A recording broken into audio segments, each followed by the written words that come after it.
Hey guys, tonight we begin with a man who seemed to treat the laws of physics like polite suggestions and lived as if sleep were a negotiable suggestion. Leonardo da Vinci. So before you get comfortable, take a moment to like the video and subscribe, but only if you genuinely enjoy what I do here. And let me know in the comments where you're tuning in from and what time it is for you. It's always fascinating to see who's joining us from around the world. Now, dim the lights. Maybe turn on a fan for that soft background hum, and let's ease into tonight's journey together. Before we marvel at Leonardo da Vinci's genius inventions, we need to understand who, or what, we're dealing with. Leonardo wasn't a normal human being. Normal humans sleep, forget things, and sometimes stare at walls. Leonardo did all three at the same time, and then invented a new way to stare at walls more efficiently. Born in 1452 in the tiny Tuscan town of Vinci, Leonardo arrived in the world as an illegitimate child, which in the Renaissance meant you didn't inherit property, but you did inherit trauma. Fortunately, he compensated by developing a brain that acted like it had been plugged directly into the universe's debug mode. While other kids were playing with sticks, Leonardo was sketching swirling water currents and dismantling mechanical toys to see how the gears felt about their life choices. By age 10, he was probably already measuring bird wings and asking uncomfortable questions like, why doesn't the human shoulder rotate like this? Renaissance parents didn't have guidance counselors for that kind of thing. He had almost no formal education, no Latin grammar drills, no Greek philosophy seminars, which should have limited his potential. Instead, it somehow freed him, Leonardo learned, by poking reality with a stick until it confessed its secrets. He taught himself anatomy by cutting open corpses at night. Totally normal behavior. Taught himself physics by dropping objects off heights. Still normal. And taught himself engineering by designing devices that looked suspiciously like OSHA violations in sketch form. His notebooks, thousands of pages long, read like the diary of a man suffering from weaponized curiosity.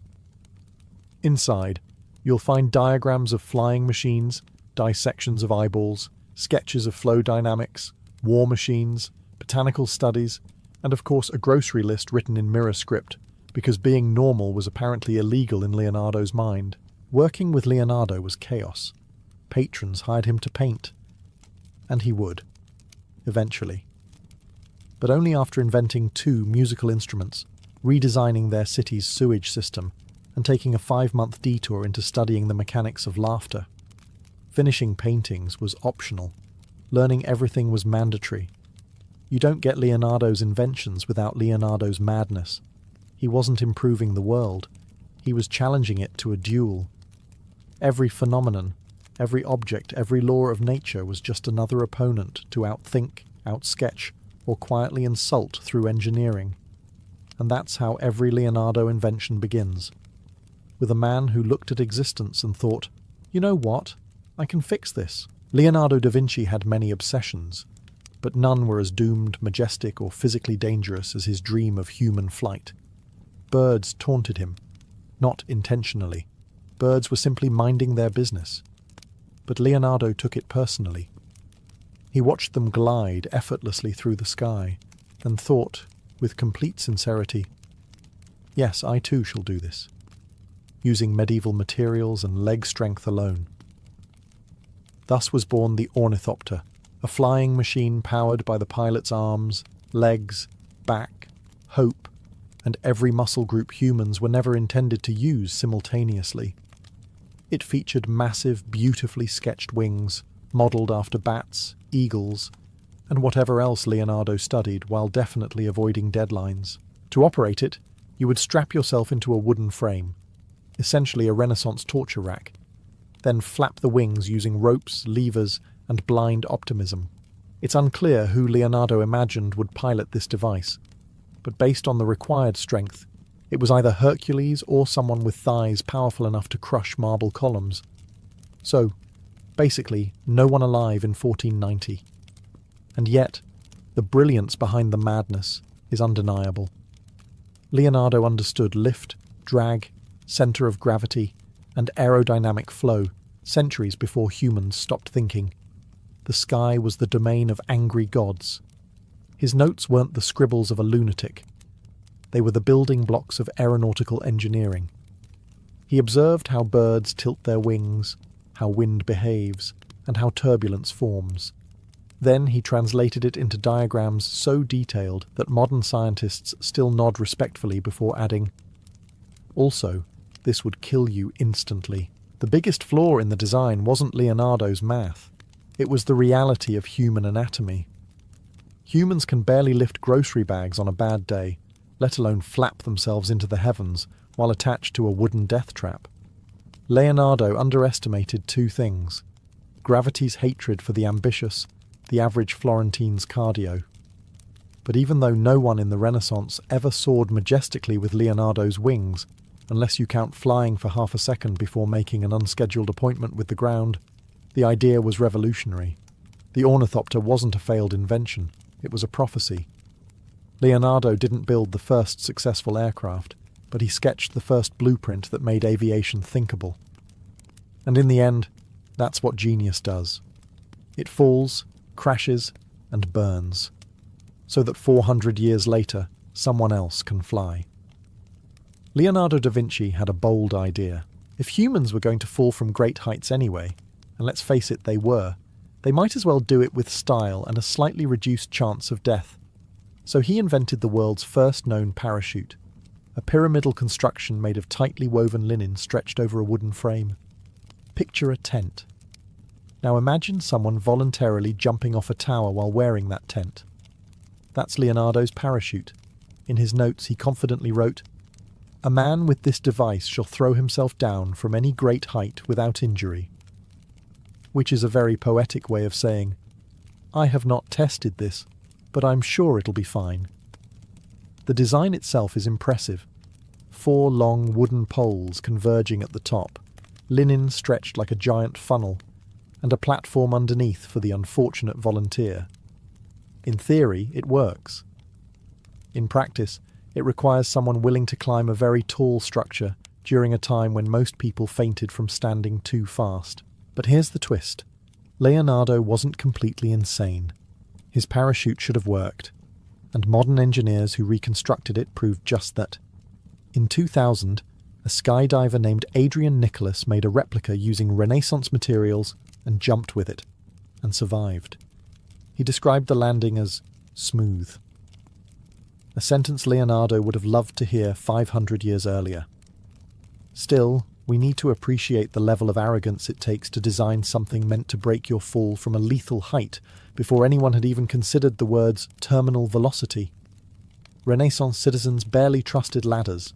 Meanwhile, Leonardo was out here casually suggesting that people yeet themselves off towers with a linen house strapped to their backs. One thing Leonardo understood better than anyone, though, was air resistance. His notes show he recognized that drag slows descent. Long before physics textbooks existed, he even sketched experiments with falling objects to observe how the air cushion behaves. And all of this was done without calculators, wind tunnels, or the basic safety instinct most humans possess.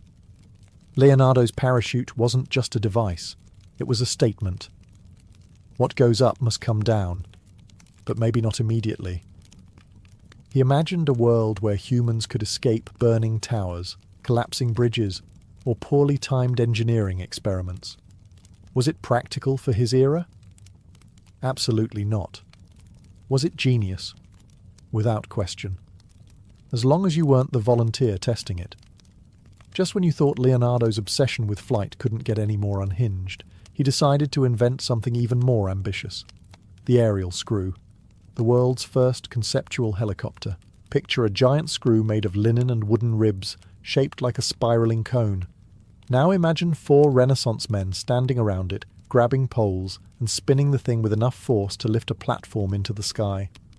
If this sounds like a terrible idea, that's because it absolutely was. The aerial screw is brilliant on paper. Leonardo understood the physics of lift before physics understood the physics of lift. He realized that a spiral structure, rotated quickly, could push air downward and push the machine upward. This is, in fact, how actual helicopters work. The problem? Helicopters require an engine.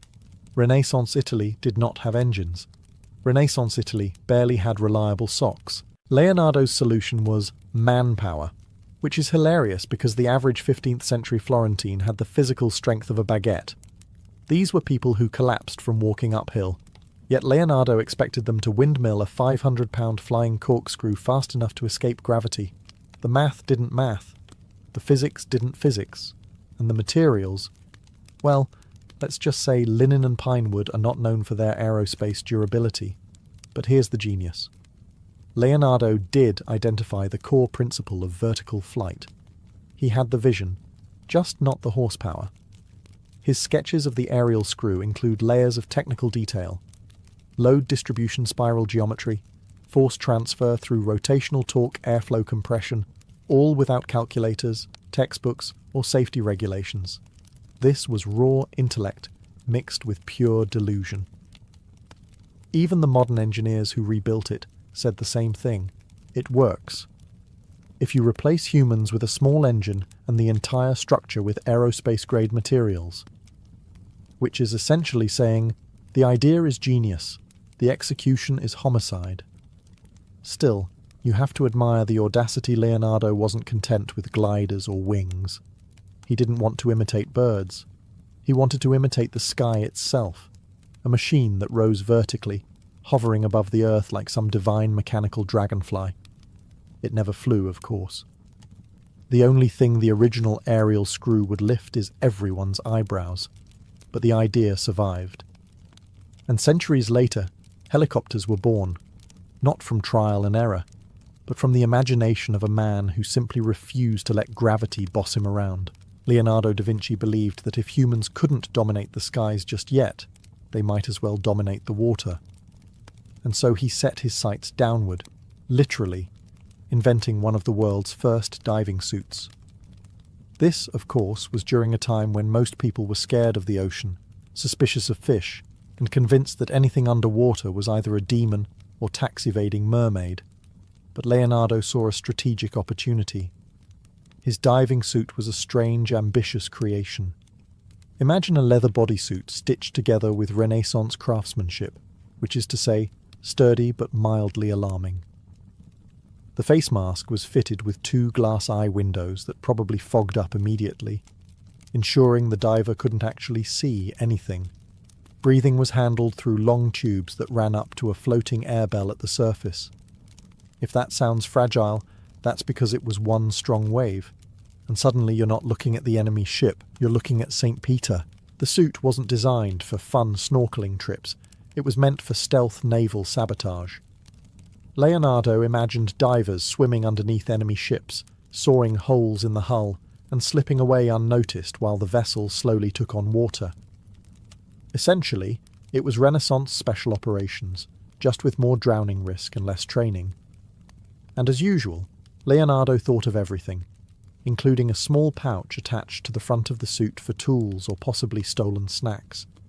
He even included a section in his notes describing how a diver, when feeling threatened, might hide at the sea bottom using a breathing reserve to wait out danger. This was bold, coming from a man whose contemporaries thought the ocean was basically haunted soup. What makes the diving suit so fascinating is how plausible it actually was. Leonardo understood the principles of air supply, pressure, and mobility underwater, long before scuba tanks or regulators existed. The problem wasn't his mind. It was the technology of the time. Leather, glass, and cloth tubes were not ideal materials for extended underwater missions. Most divers would have lasted about 10 minutes before the ocean politely removed them from the gene pool. Still, Leonardo didn't care. He wasn't aiming for practicality. He was aiming for possibility. His diving suit wasn't just an invention. It was a declaration that even the sea, vast and terrifying, was merely another puzzle waiting to be solved. If Leonardo da Vinci had one weakness, it was that he could not resist the urge to redesign warfare.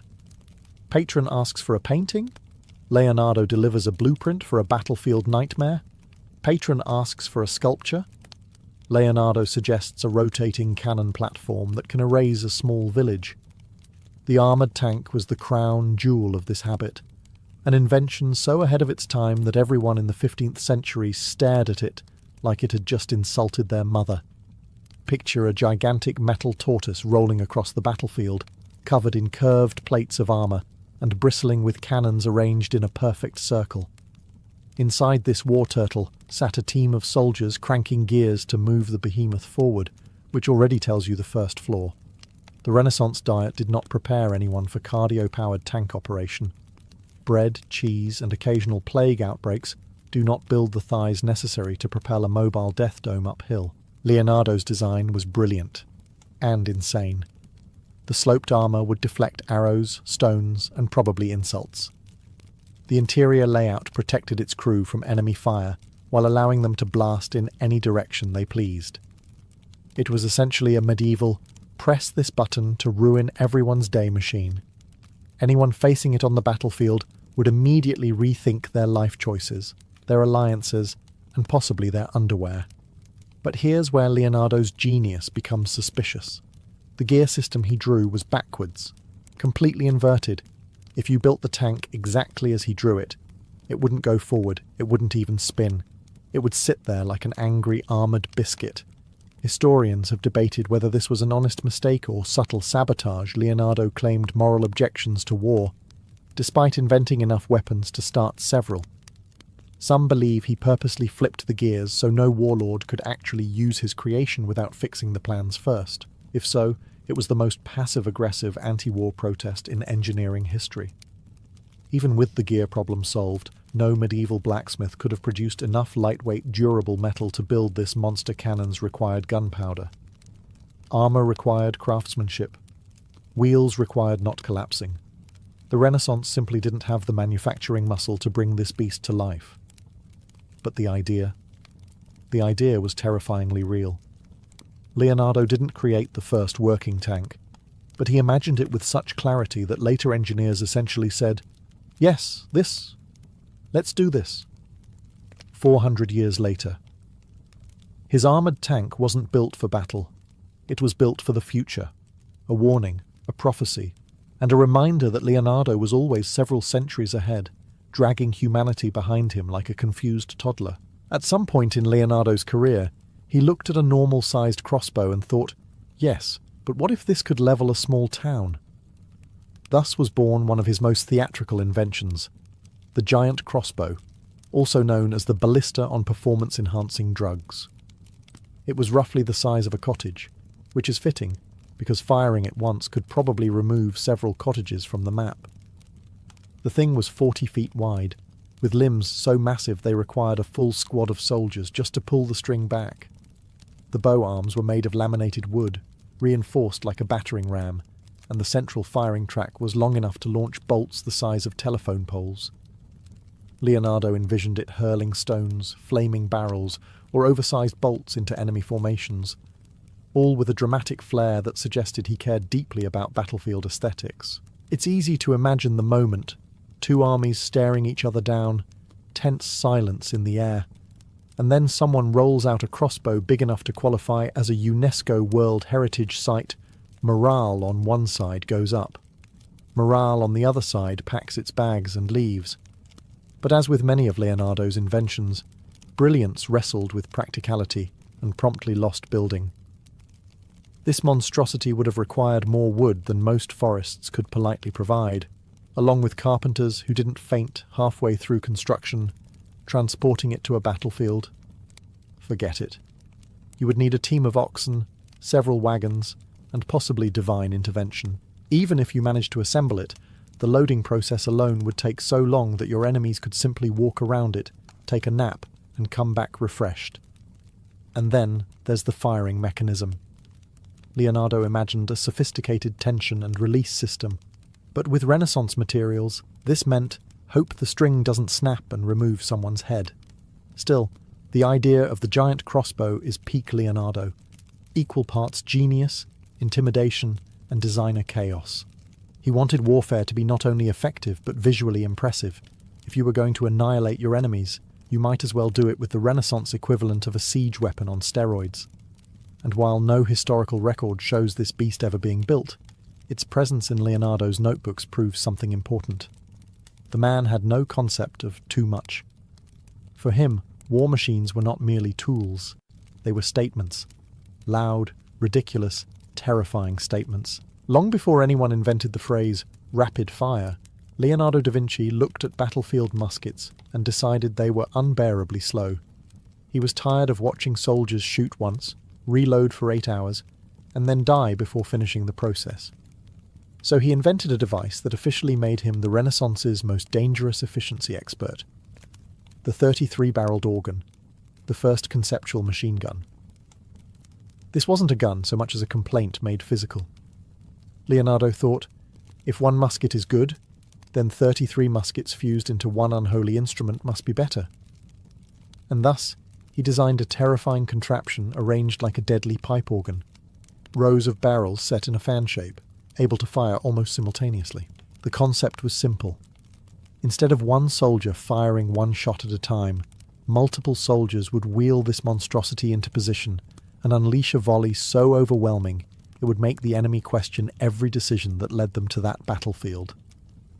After firing, the entire set of barrels could be rotated backward while the next preloaded set rotated into place. Reloading became a conveyor belt of chaos. It was brilliant, terrifying, and about as safe as juggling torches in a gunpowder warehouse. The main flaw wasn't Leonardo's ingenuity. It was physics, metallurgy, and the general 15th century tendency for weapons to explode in the user's face. Muskets of the time struggled not to burst from a single shot. Imagine firing 33 at once. The only guaranteed outcome was that someone, somewhere, was losing eyebrows. Then there was the weight. The machine gun was so heavy that it required a small team of soldiers to drag it into battle, and by the time they got it in position, the enemy might have already relocated, eaten lunch, and gone home. Even so, the underlying idea was shockingly modern. Leonardo understood that battlefield dominance wasn't about reloading quicker. It was about not stopping at all. He anticipated the concept of continuous fire centuries before anyone else. His sketches carefully show airflow around the barrels to prevent overheating, recoil distribution, and firing patterns meant to clear infantry lines like sweeping crumbs off a table. It wasn't built in his lifetime, mostly because no one in the Renaissance had the courage or the life insurance to try it. But the thinking behind it paved the way for what we now recognize as machine warfare. Leonardo didn't just speed up battle. He reimagined it, one disastrously unstable volley at a time. In a world where everything depended on horses, transportation, farming, social status, and the occasional dramatic exit, Leonardo da Vinci sat in his workshop and quietly declared war on the entire equine industry. Why rely on a creature with opinions, moods, and a tendency to kick people, when you could build a machine that moved itself? Thus was born the self-propelled cart, humanity's first conceptual automobile, assuming you didn't mind steering a vehicle powered entirely by springs and Renaissance optimism. The cart looked innocent enough. A wooden platform on 3 wheels with gears tucked neatly underneath. But hidden inside was Leonardo's mechanical mischief. A system of coiled springs that, when wound up, unleashed enough stored energy to send the cart rolling forward on its own. No horses, no drivers, just pure Da Vinci chaos on wheels. Historians believe it was originally intended for theatrical productions, designed to roll across the stage carrying props or actors who were either too important or too lazy to walk. But knowing Leonardo, this was just the polite explanation. He absolutely built it as proof that humans could dominate motion without relying on animals. If cars are a symbol of modern independence, this was the 15th century version. A wooden shopping cart that sprinted forward the moment you stopped paying attention. Steering, of course, was where things got interesting. Leonardo's cart used differential gears, a concept so advanced that Renaissance engineers would have stared at it the same way modern people stare at tax documents. It meant the wheels could turn at different speeds during a turn. Revolutionary, genius, completely unnecessary for a wooden vehicle shaped like a breadboard. Modern researchers built a functioning replica, and it actually worked. It moved. It turned. It behaved like a toddler on roller skates, unpredictable but undeniably mobile. Watching it roll across a room is both inspiring and vaguely threatening, like witnessing the birth of a technology that will eventually cause traffic jams and road rage. Leonardo's cart wasn't fast, practical, or even remotely safe. It didn't need to be. It existed for one purpose: to prove that movement didn't require animal power. And in doing so, Leonardo accidentally invented the fundamental principle behind every automobile ever built. The Renaissance world wasn't ready. The roads weren't ready. The horses were definitely not ready. But the future? It had already started rolling. At some point in Leonardo's career, he decided that humans simply weren't dramatic enough. Paintings, fine. Flying machines, interesting. But what the world truly needed, apparently, was a robotic knight, a fully mechanical warrior designed to terrify enemies, impress nobility, and possibly start the Renaissance version of a robot uprising. Leonardo's robot knight was not a sketchy doodle or a half-finished idea. He built the thing. In the late 1490s, during his time in Milan, he constructed a humanoid machine made entirely of gears, pulleys, and metal plates.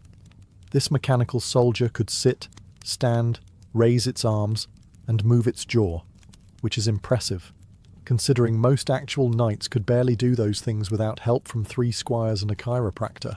The design was based on Leonardo's own anatomical studies. He dissected bodies to understand muscles and tendons, then recreated those movements using mechanical analogues. Where a bicep would normally sit, he placed a system of cables. Where joints rotated, he installed precision-engineered gears. Every part of the robot mirrored the human body, just without the complaining, sweating, and susceptibility to plague. Historians believe Leonardo designed the robot partly as entertainment for the Duke of Milan's court. Imagine it: a grand banquet, nobles sipping wine, musicians playing lutes, and then, out of nowhere, a metal knight rises from the floor like it's auditioning for a Renaissance talent show. People must have screamed, applauded, fainted, or all three. Considering this era thought comets were divine warnings, the sight of a mechanical man probably had at least one monk questioning his entire belief system. And yet, the robot was more than a party trick. It was proof that Leonardo understood the mechanics of human motion long before robotics or biomechanics existed. He wasn't just copying muscles, he was engineering movement. His notebooks show shockingly modern concepts: feedback systems, joint articulation, and layered gear assemblies. This wasn't whimsy. It was early automation. Of course, the Duke never used the robot for actual battle. It was far too valuable, too experimental, and far too likely to fall over if a bird sneezed near it. But the fact remains: Leonardo designed the first humanoid robot in history. A walking, talking, gear-driven knight centuries before electricity existed. Leonardo didn't just dream of machines, he dreamed of mechanical life. And that should concern all of us. After surviving plague outbreaks, incompetent leadership, and city layouts that looked like a toddler's scribbles, Leonardo da Vinci came to a bold conclusion: humanity should not be allowed to design its own living spaces. People were messy. Streets were filth canals. Sanitation was optional. And cities, every medieval city, smelled like garlic, sewage, and stress. So Leonardo did what he always did when reality disappointed him. He redesigned it from scratch. Thus emerged his ideal city, a blueprint so advanced and organized that the Renaissance wasn't even remotely ready for it. Leonardo envisioned clean streets, efficient transportation, advanced drainage systems, airy plazas, and multi-level design. Yes, he wanted cities with layers: one for people, one for carts, one for waste and water. He essentially invented the modern concept of zoning centuries before anyone thought, maybe we shouldn't store dead animals next to bakeries. At the heart of Leonardo's vision was the idea of beauty through function. Buildings were symmetrical. Ventilation was intentional.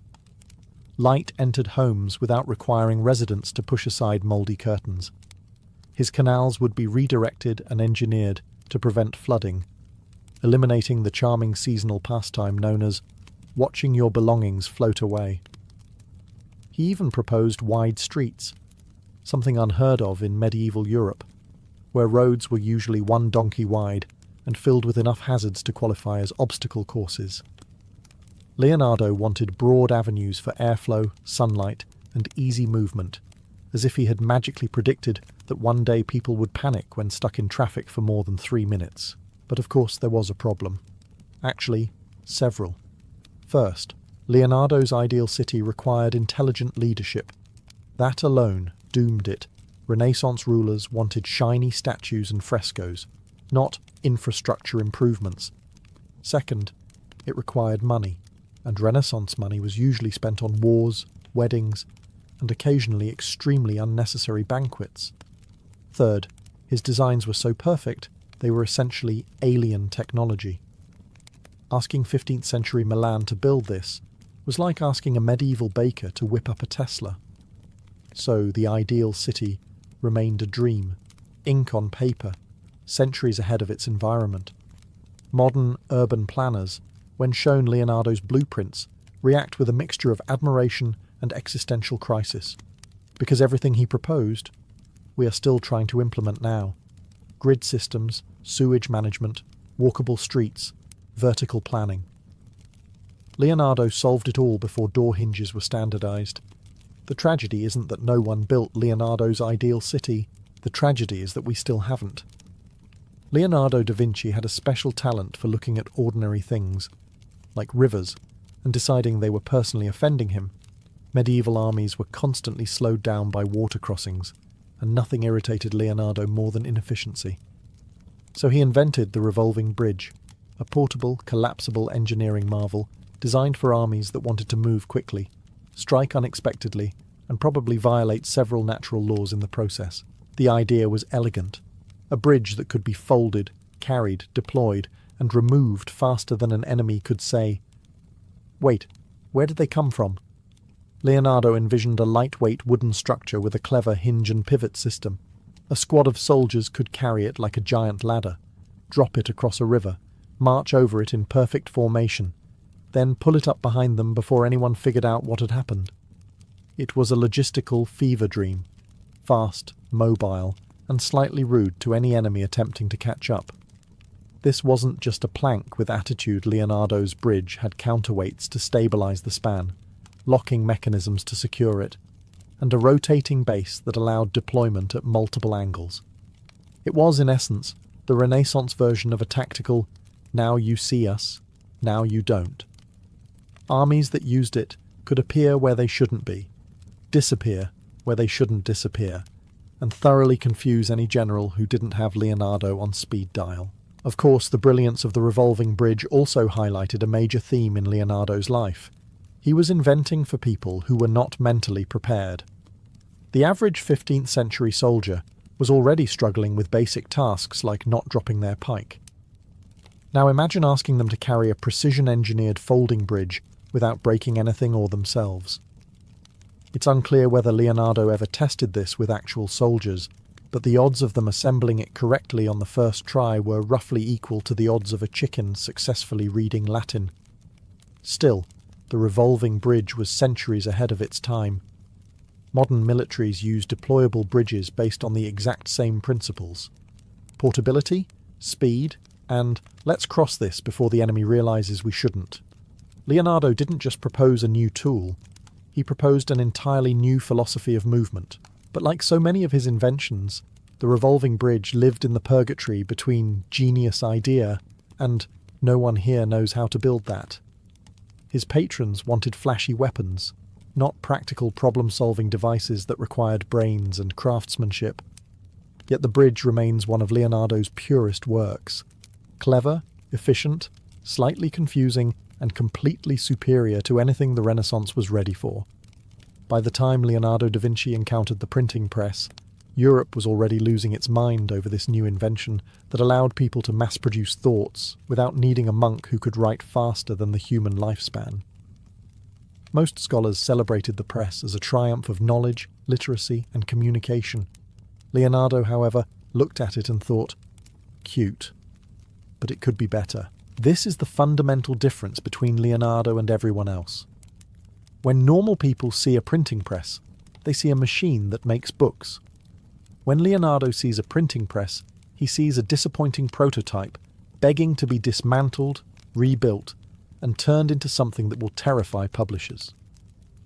First, he took issue with how slow typesetting was. Moving tiny metal letters around by hand, boring, time-consuming, inefficient. Leonardo had watched scribes copy manuscripts in the past. He knew inefficiency when he saw it, so he began sketching mechanisms, gears, rotating platforms, and automated type frames that would, in theory, speed up the entire process. The problem? Renaissance printers were not ready. Most of them barely understood the machine they already had.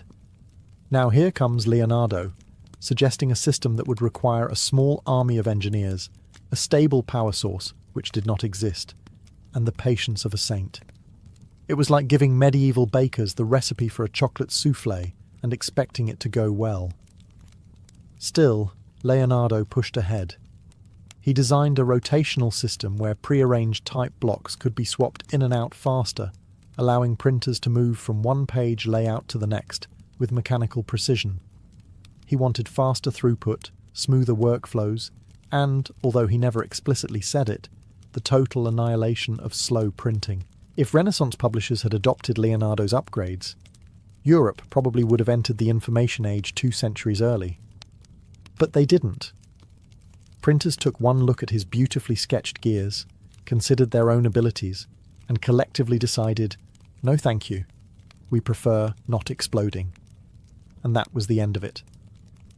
Leonardo moved on to other things: anatomy, flight, hydraulics, while the printing press chugged along at its steady, unimproved pace. Yet the irony is delicious.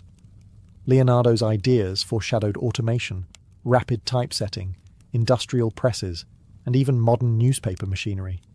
He didn't just imagine improvements, he predicted entire future industries, all because he thought books deserved better, and because Leonardo, being Leonardo, could not leave anything alone. Long before modern medicine, before surgical gloves, before antibiotics, and before doctors stopped prescribing random herbs and prayers, Leonardo da Vinci walked into anatomy with the casual confidence of a man who didn't fear disease, only ignorance. While most physicians were relying on dusty old texts written centuries earlier, Leonardo was cutting open bodies and discovering the truth for himself, like a Renaissance medical detective who worked exclusively at night for dramatic effect. Leonardo's anatomical studies were not vague drawings. They were mechanical blueprints of the human body. He didn't just record what things looked like, he recorded how they worked. Muscles weren't shapes, they were pulleys. Joints weren't bones, they were hinges. The heart wasn't a symbol of romance, it was a hydraulic pump. He approached the body like an engineer dismantling God's most complicated machine, presumably while whispering, "Okay, but why did you do it like this?" What made Leonardo dangerous wasn't just curiosity, it was accuracy. His drawings of the spine, shoulder joints, and facial muscles are so precise that modern surgeons still admire them. In an era when many doctors still believed that humour imbalances caused nightmares, or that demons caused toothaches, Leonardo's diagrams were centuries ahead. He even discovered how heart valves worked, a discovery Western medicine didn't officially confirm until the 20th century, because apparently nobody else thought to look. But the true marvel was Leonardo's mechanical models, what some scholars call his anatomy machines. He designed systems of gears, levers, and cranks to mimic how limbs moved, how lungs expanded, how blood circulated. These weren't toys. They were early prototypes of biomechanics and robotics, born at a time when most people still thought the body contained vapours, and maybe a squirrel. Leonardo wasn't just observing nature, he was reverse engineering it. Of course, the church didn't love this. Dissecting corpses was frowned upon, and dissecting them with enthusiasm was basically a career risk. Leonardo naturally ignored this and continued anyway, Because when something fascinated him, not even the Vatican could stop the man. His anatomy machines weren't built to impress patrons or warlords, they were built to understand existence itself. And maybe, just maybe, to prove that Leonardo da Vinci, a man with no medical degree, understood the human body better than any doctor alive. When Leonardo da Vinci died in 1519, he did not leave behind a simple legacy. He left behind a 13,000-page problem for every historian, scientist and engineer who came after him. Most people die and leave clothes, furniture, maybe a suspicious box under the bed. Leonardo left weapon designs, flight experiments, anatomical diagrams, urban planning blueprints, robotic studies, optics research, and enough half-finished projects to qualify as a Renaissance fire hazard. His notebooks read like the universe downloaded every secret into one man's skull, but only gave him 67 years to write everything down Leonardo clearly needed at least 3 lifetimes. He barely finished a handful of paintings because he was too busy trying to decode the structure of rivers, redesign musical instruments, improve military strategy, and casually reinvent biology. If procrastination were an Olympic sport, he'd have brought home the gold medal, engraved it, redesigned it, and then forgotten where he put it. Yet his true invention wasn't the flying machine, the tank, the robot knight, or the underwater sabotage suit. Leonardo's ultimate creation was a methodology. The idea that the world is a machine, complex, beautiful, flawed, and that anyone curious enough can take it apart and build a better version. Renaissance artists painted saints. Leonardo painted the internal mechanics of reality. What makes him terrifyingly unique is that he wasn't simply ahead of his time, he was ahead of multiple eras. His anatomical studies predicted medical knowledge 3 centuries in advance. His mechanical theories foreshadowed industrial automation. His aviation sketches predated aerodynamics. His city plans resemble modern urban design more than anything in 15th century Europe. Leonardo lived in 1500. But intellectually, he visited the year 2500 and brought back souvenirs. Yet his life ended quietly, without fanfare. No grand recognition, no global headlines, no Renaissance Genius Award. Just a man in a room, surrounded by notebooks no one could understand yet. A mind so large that the world had to grow for centuries just to catch up. And maybe that's the point.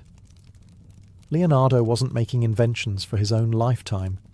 He was laying breadcrumbs for the future. Signals, clues, blueprints, meant for a humanity that hadn't evolved enough to use them responsibly. In the end, Leonardo da Vinci didn't just invent machines. He invented possibility, and possibility never dies. It waits. It grows. It returns, very much like Leonardo himself. If you could step into a medieval tournament for even a single heartbeat, the first thing that would hit you wouldn't be the clang of steel or the roar of the crowd. It would be the colour, a violent explosion of silk, velvet, gold leaf, feathers, embroidery, and heraldic animals so oversized they looked like they were threatening to leap off the fabric and join the fight. Before a single lance shattered, the field was already a battlefield of fashion. And everyone knew it. Tournaments weren't just military exercises. They were carefully staged spectacles of status. Knights didn't ride into the lists merely to prove their strength. They rode to announce themselves. Every piece of clothing, every painted shield, every plume swaying on a helmet was a message. Wealth, lineage, allegiance, personality. And occasionally, yes, I am richer and more sparkly than you, Gregory. Deal with it. A knight's surcoat was the medieval equivalent of a customized luxury suit combined with a billboard. Bright azure for a noble house tied to the sea blood, red for a lineage rumoured to have a temper. Gold thread for those who wanted to remind the peasants watching that they would never ever be that rich. Some knights even added tiny bells or metallic studs, not for protection, but just to jingle dramatically when they walked. Imagine striding into battle, hoping everyone hears you coming. And it wasn't just the knights. Their horses were practically celebrities. Caparisons, full-body cloth coverings, were decorated with everything from embroidered vines to roaring lions. Some were so heavily layered with embellishment that the poor horse underneath looked like it was cosplaying as a moving tapestry. The more elaborate the caparison, the more whispers from the crowd. "Who is that? Which house is that? How many servants did it take to sew that thing?" Even weapons weren't spared the glamour treatment. Shields gleamed with painted beasts, geometric patterns, or religious symbols. Helmets sprouted plumes, wings, dragon crests, and occasionally shapes so ridiculous that even the medieval illuminators looked confused while drawing them. Tournaments were dangerous, yes, but they were also a contest of creativity, a medieval fashion week where the runway could break your ribs. In this world, reputation didn't begin with a victory. It began the moment you stepped into the sun and let the colours speak for you. Before every blow, before every charge, the first battle was always fought with fabric, feathers, and pride. If there was one garment that defined the medieval tournament, it was the surcoat, a long, flowing, often absurdly expensive cloth worn over a knight's armour, and calling it clothing feels almost disrespectful. This thing was a statement, a declaration, and occasionally a cry for attention so loud it could outshine the trumpeters. The surcoat had two primary jobs. First, prevent the sun from turning metal armour into a medieval oven. Second, show off. And the show-off part became its entire personality. Picture a knight riding into the lists with a surcoat trailing behind him like a royal comet. Rich blues dyed with imported woad, deep crimsons pressed from thousands of crushed insects, and gold thread braided in patterns only a noble's wallet could afford.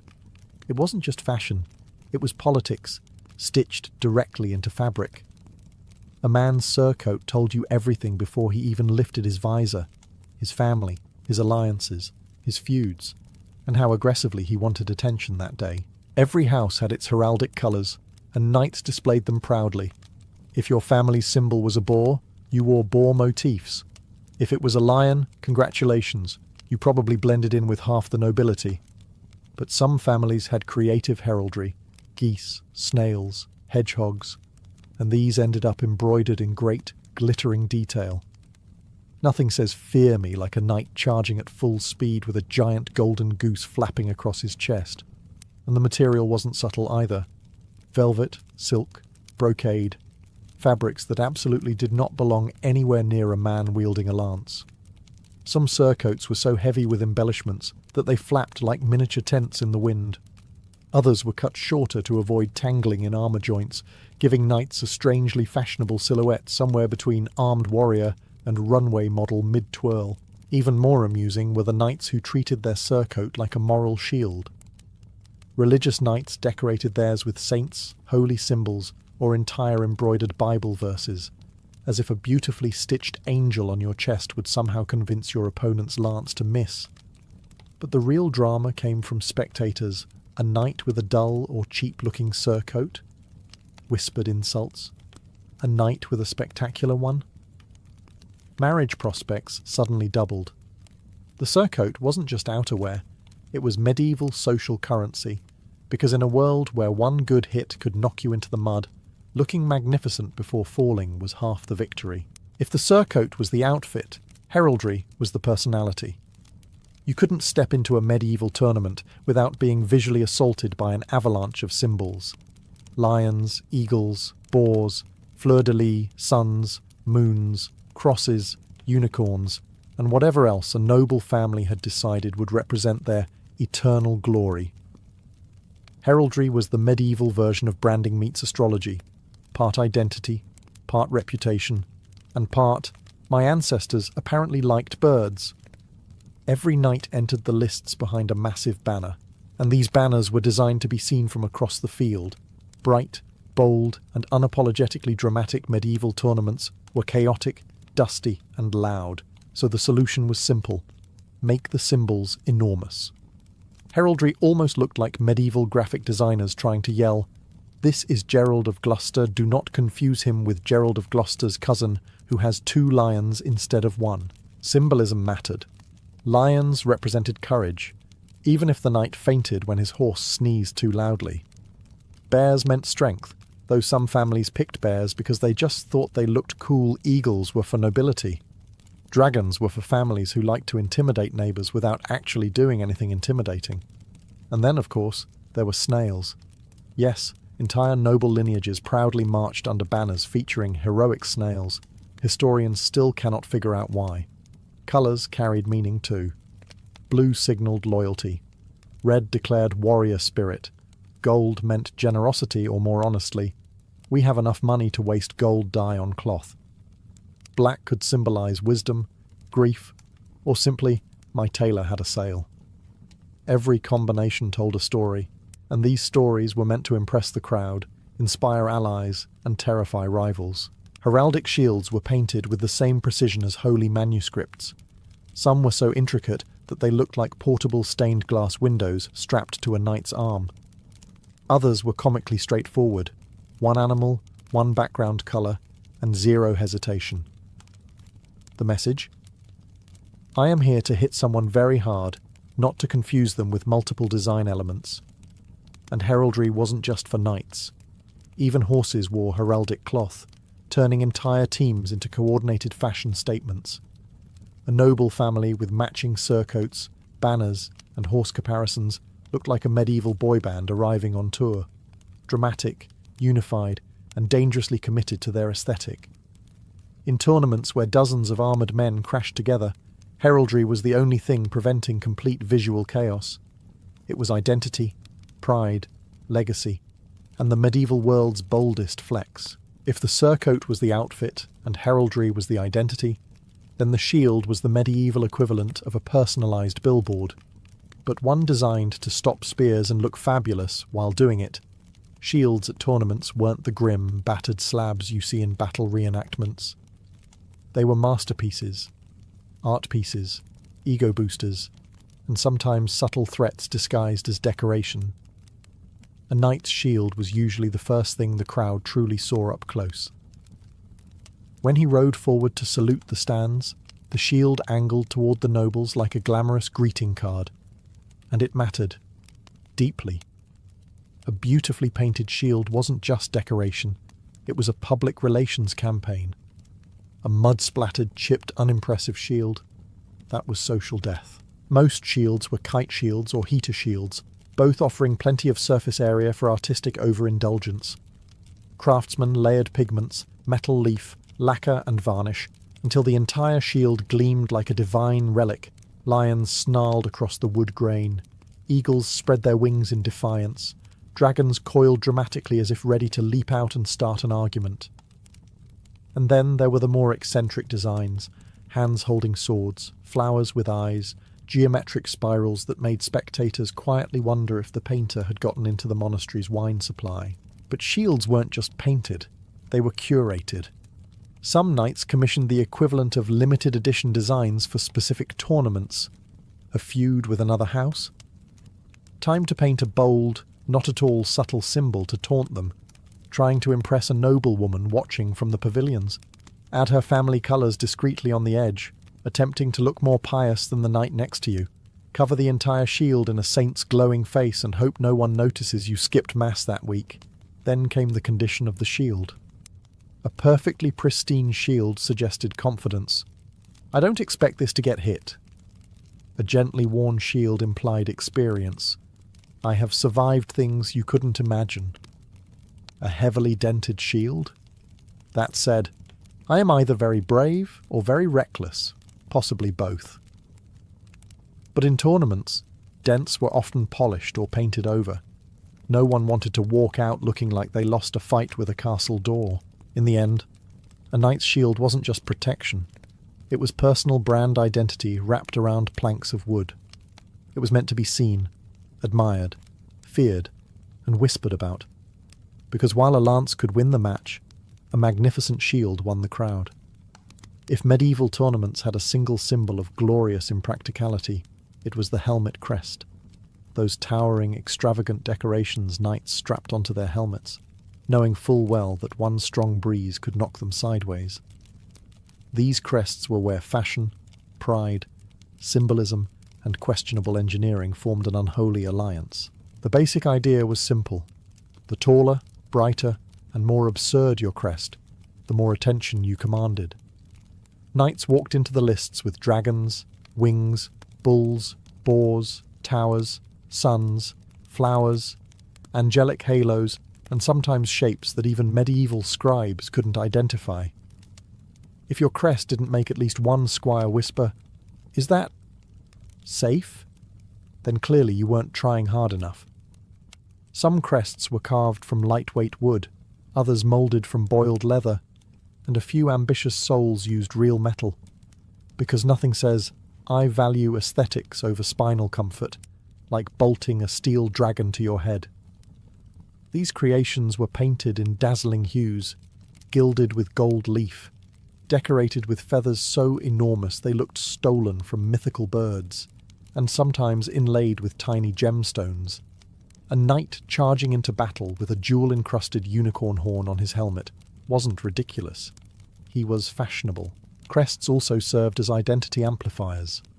A house known for its bravery might choose a roaring lion head. A family famous for its naval victories might wear a carved ship, which must have been deeply confusing for the horse. Some knights even selected crests reflecting their personal quirks. One chronicler mentions a knight who entered a tournament with a literal frying pan attached to his helmet as an inside joke. Another appeared with a cabbage-shaped crest, possibly symbolizing humility or hunger. But the real spectacle came when these decorative sculptures met the wind resistance of a galloping horse. Crests wobbled, flopped, twisted sideways, or sometimes launched themselves into the crowd like medieval frisbees. If a crest survived the entire course intact, the knight received admiration, not for skill, but for balance and luck. Meanwhile, squires spent their days sprinting after runaway feathers like harassed medieval seagulls. Despite their fragility, crests mattered. They were statements of prestige, boldness, and theatrical flair. A knight without a crest looked unfinished. A knight with a magnificent crest looked legendary. And a knight whose crest caught fire from a nearby torch? Well, at least the story lived on. In tournaments built on spectacle, the helmet crest was the crown of chaos, and knights wore it proudly. If helmet crests were the architectural wonders of the tournament, plumes were the fireworks, dramatic, colourful, utterly unnecessary, and adored by everyone. Medieval plumes didn't whisper elegance, they screamed it from across the field. A knight adorned with a towering spray of feathers looked less like a warrior and more like a proud peacock who had decided to pick up jousting as a hobby. Feathers came from every impressive bird medieval Europe could get its hands on. Swans, ostriches, peacocks, herons, cranes. The bigger and rarer the bird, the more respect you commanded. Wearing goose feathers? Fine. Wearing dyed ostrich plumes the size of a broom? Now that was status. Some knights even imported feathers from the Middle East, just to make sure everyone noticed how worldly and wealthy they were before they inevitably got knocked off their horse. Plumes weren't randomly stuck onto helmets. They followed trends, fashions, even seasonal preferences. 2 plumes angled backward communicated speed. 1 long plume straight up announced confidence, or optimism. A cascade of 3 plumes meant, "My tailor told me this makes my face look thinner." And plumes dyed in intricate gradients meant, "I am here to win the beauty contest disguised as a joust." But plumes had a weakness: physics. Anyone who has ever worn a large hat on a windy day can sympathise. At full gallop, plumes didn't stay elegantly upright. They flapped, snapped, twisted, and occasionally dislodged entirely. Chroniclers write of plumes detaching mid-charge and flying into the audience like startled birds. Imagine being a medieval merchant quietly eating roasted almonds, when suddenly a knight's flaming red ostrich feather smacks you in the face. Still, plumes had a practical side, theoretically. They helped spectators identify knights from afar. This was especially useful during melees, where dozens of armoured men crashed into each other like aggressive cookware. "Look for the one with the giant green plume," someone might shout. But this system collapsed the moment half the plumes fell off, got muddied, or mysteriously transferred to another knight during the chaos. Feathers also carried symbolic meaning. White plumes suggested purity and virtue, even if the wearer was anything but. Scarlet plumes signalled courage, or a desire for attention. Black plumes hinted at solemnity, drama, or a knight trying to look mysterious because he had lost last year and wanted a rebrand. Ultimately, plumes turned every knight into a moving work of art. Were they ridiculous? Absolutely. But they made tournaments unforgettable, flamboyant, and wonderfully theatrical, exactly as medieval nobles intended. If you think knights were overdressed, wait until you see their horses, because medieval tournaments made absolutely sure that even the animals looked like nobility. The horse wasn't just transportation, it was a fashion accessory, a status symbol, a living canvas of heraldry and wealth. And many horses marched into the lists wearing outfits so extravagant that modern runway designers would weep with envy. Enter the caparison, a long, flowing cloth draped over the horse's entire body, often reaching nearly to the ground. These things turned horses into galloping tapestries, made from velvet, silk, or brocade, materials horses definitely did not care about. They were embroidered, painted, and embellished until the poor animal looked like it was starring in a royal pageant, rather than preparing to dodge flying splinters from shattered lances. A caparison wasn't optional. It was a knight's visual introduction, magnified through horsepower. If your surcoat displayed your colours and your shield showed your symbol, the caparison shouted it from the rooftops. Some were decorated with massive roaring lions, or repeating patterns of fleur-de-lis the size of dinner plates. Others featured geometric designs so dizzying that spectators probably saw double when the horse galloped by. And because medieval nobility had a flair for the dramatic, they added bells. Yes, tiny bells stitched along the edges, so the knight and his horse jingled majestically with every step. If you weren't heard before you were seen, you clearly weren't wealthy enough. Then there was the problem of heat. Horses run hot. Wrapping them in several kilograms of embroidered fabric was, objectively, insane. Yet nobles persisted. Chroniclers mention horses sweating through their expensive outfits, while knights bragged about how many seamstresses worked on them. The horses, of course, remained silent, mainly because complaining was not an option. The caparison also had a tactical element. It concealed the horse's muscles and movement. In a melee, this could confuse opponents about the horse's next move. But let's be honest. The tactical value was about 2%. The remaining 98% was pure vanity. Some caparisons included matching plumes, tassels, or decorative headpieces called chamfrons, making the horse look like a noble creature summoned from an illuminated manuscript. A fully dressed knight on a fully dressed horse created a spectacle so majestic that the crowd didn't just cheer, they gasped. In the medieval tournament arena, appearance was everything, and if you showed up with a plain horse, people noticed, and not kindly, because in this world of silk, colour and glory, your horse was part of your legend, and it deserved to shine just as much as you did. Before knights thundered down the lists with lances lowered, they dressed for the occasion, and dressed is absolutely the correct word.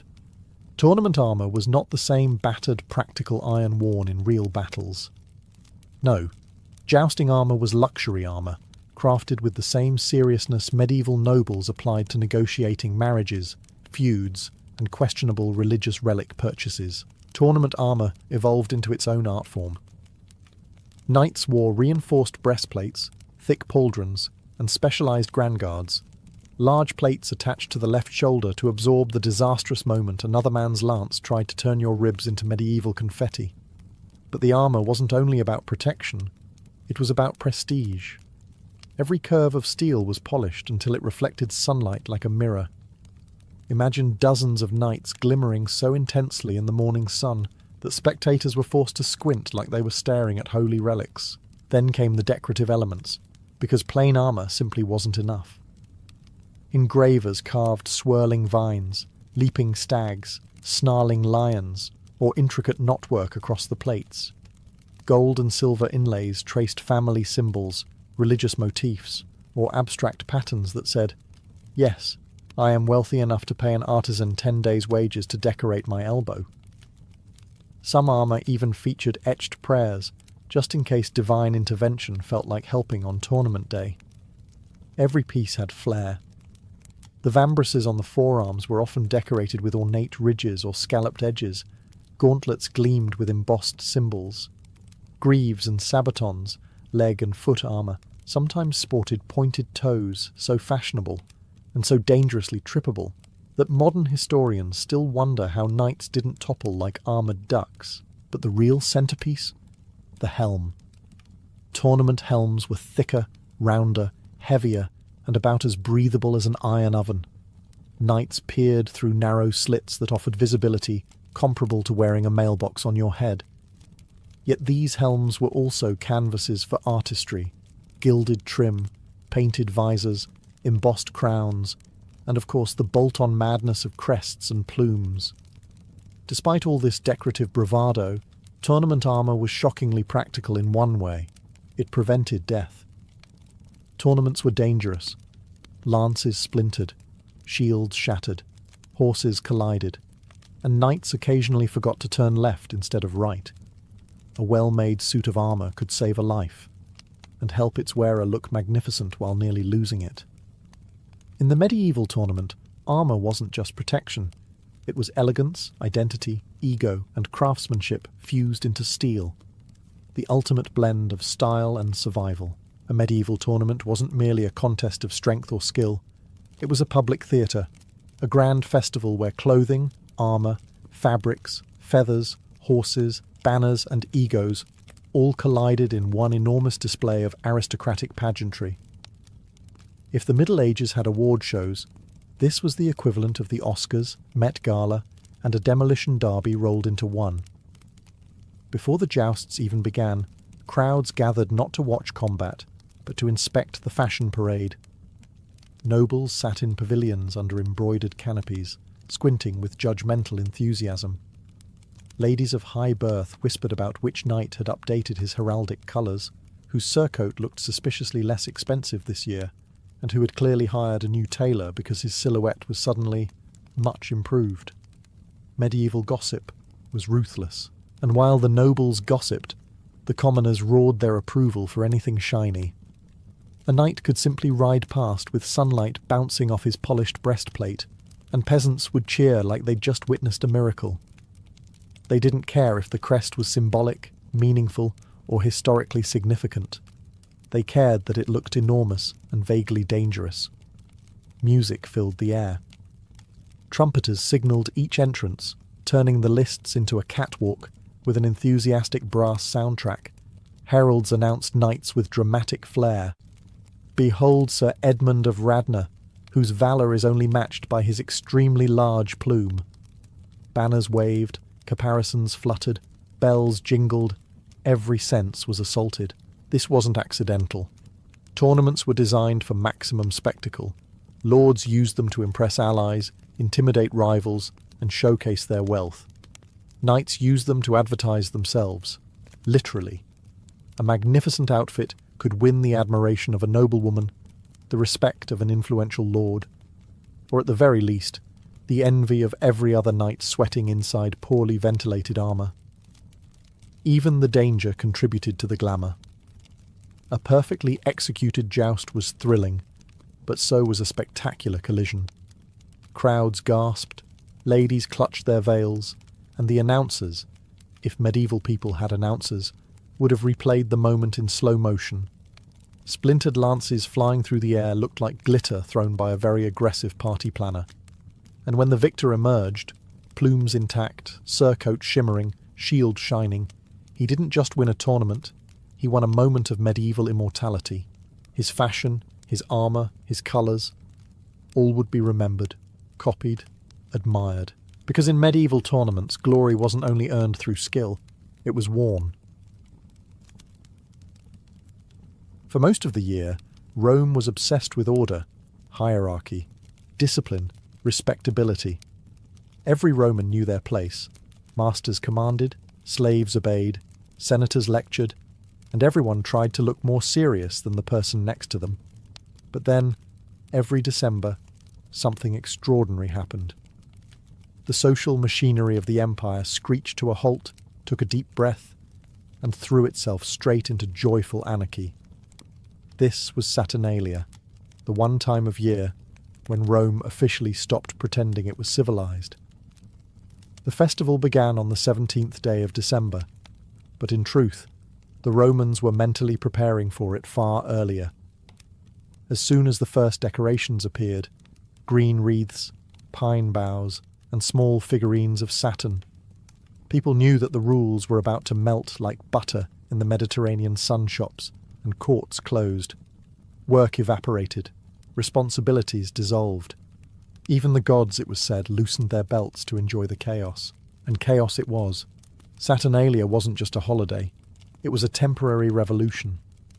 All the strict lines that usually kept Roman society glued together suddenly blurred. Slaves sat at the same tables as their masters. Children mocked their fathers. Masters served food to the enslaved. And for once, the enslaved could speak freely, sometimes very freely, much to the horror and entertainment of the household. People roamed the streets wearing vivid caps called pilae, symbols of freedom usually reserved for freedmen. That alone was wild enough.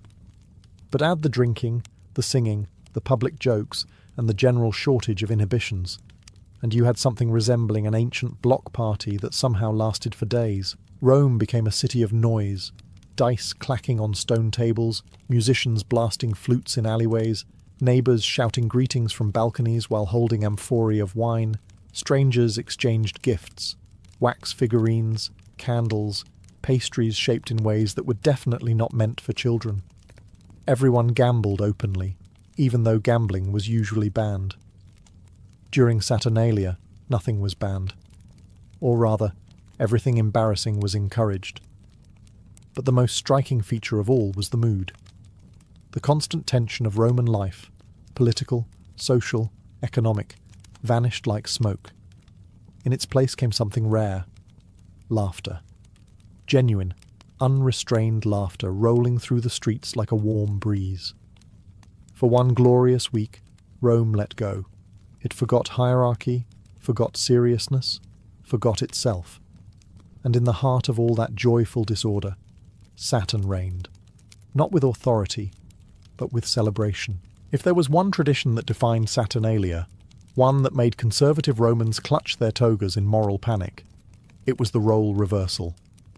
For this brief window of time, the entire hierarchy of Rome flipped upside down like a poorly managed chariot. Masters became servants. Servants became masters. And everyone pretended this was totally normal and not mildly terrifying for the elite. The moment Saturnalia began, households across Rome performed a symbolic act. The slaves' collars were removed. Enslaved men and women exchanged their usual work clothes for brighter garments, sometimes even borrowing their masters' cast-off finery. Tunics dyed brilliant colours, cloaks with expensive edging, or sandals so nice they'd never be allowed near them the rest of the year. And of course everyone, slaves and free citizens alike, wore the pileus, the soft conical cap of freedom. For 1 week, the entire empire walked around wearing hats that essentially said, "Today, nobody is the boss." The inversion didn't stop at clothing. In private homes, the master didn't just sit at the table. He served it. That meant pouring wine with the delicate skill of someone terrified of spilling it. It meant handing out food. It meant watching as the slaves, usually silent, obedient, invisible, now sprawled on couches like emperors, critiquing the cooking and making jokes no one dared utter during the rest of the year, and the jokes came freely. Saturnalia was the only time slaves could insult their masters without punishment. Some kept it playful. Others got... Creative Romans wrote about enslaved people who recited entire comedic monologues about their owners' bad habits, stinginess, infidelity, or famously terrible singing voices in the masters. They had to laugh, or at least pretend to. The streets echoed the same reversal. A poor man might be elected Saturnalicius Princeps, the king of Saturnalia, chosen to boss everyone around for the day with foolish orders and ridiculous commands. Sing, dance, drink, Bring me more food! The real king of Saturnalia wasn't powerful. He was chaotic. His rule was less about authority and more about mischief. To outsiders, this must have looked like anarchy disguised as a holiday. But Romans believed this ritual chaos renewed the social order.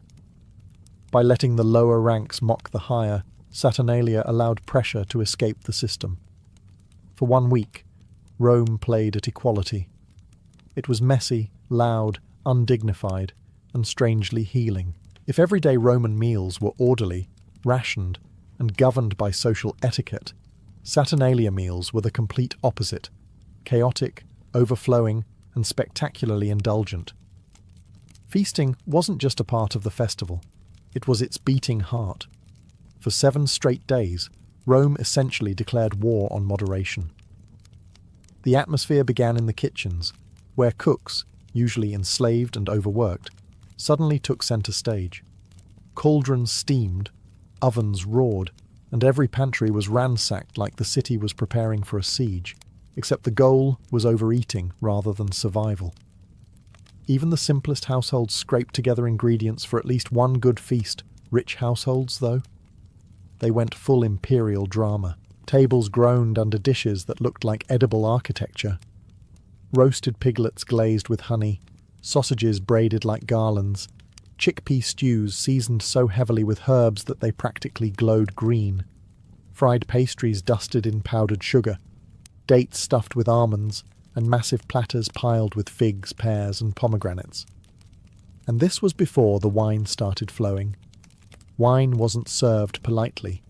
Saturnalia was about forgetting restraint, so pitchers were passed endlessly, cups were oversized, and mixing your wine with too much water, normally a mark of good manners, was basically a sign of weakness. People toasted to Saturn, to each other, to the city, to the gods, to absolutely nothing in particular. Someone sneezed, toast. Someone dropped their cup, another toast, but the real twist came from the seating arrangement. In elite households, the slaves, normally banned from reclining at the table, were invited to join the feast as equals. They lounged on the cushioned couches, sampling the finest dishes. Meanwhile, their masters carried trays, poured wine, and fetched extra bread. It wasn't just symbolic, it was intentionally humbling, and it made the feasts unpredictable. Masters stumbled around with plates, trying desperately not to spill sauces or drop amphorae on anyone's lap. The slaves, emboldened by tradition and wine, critiqued the food with theatrical seriousness. A little too salty, one might say. Not enough pepper, another would add, while the master nodded obediently like a chastised apprentice chef. Feasting spilled into the streets. Pop-up vendors fried honey cakes. Musicians played flutes and drums.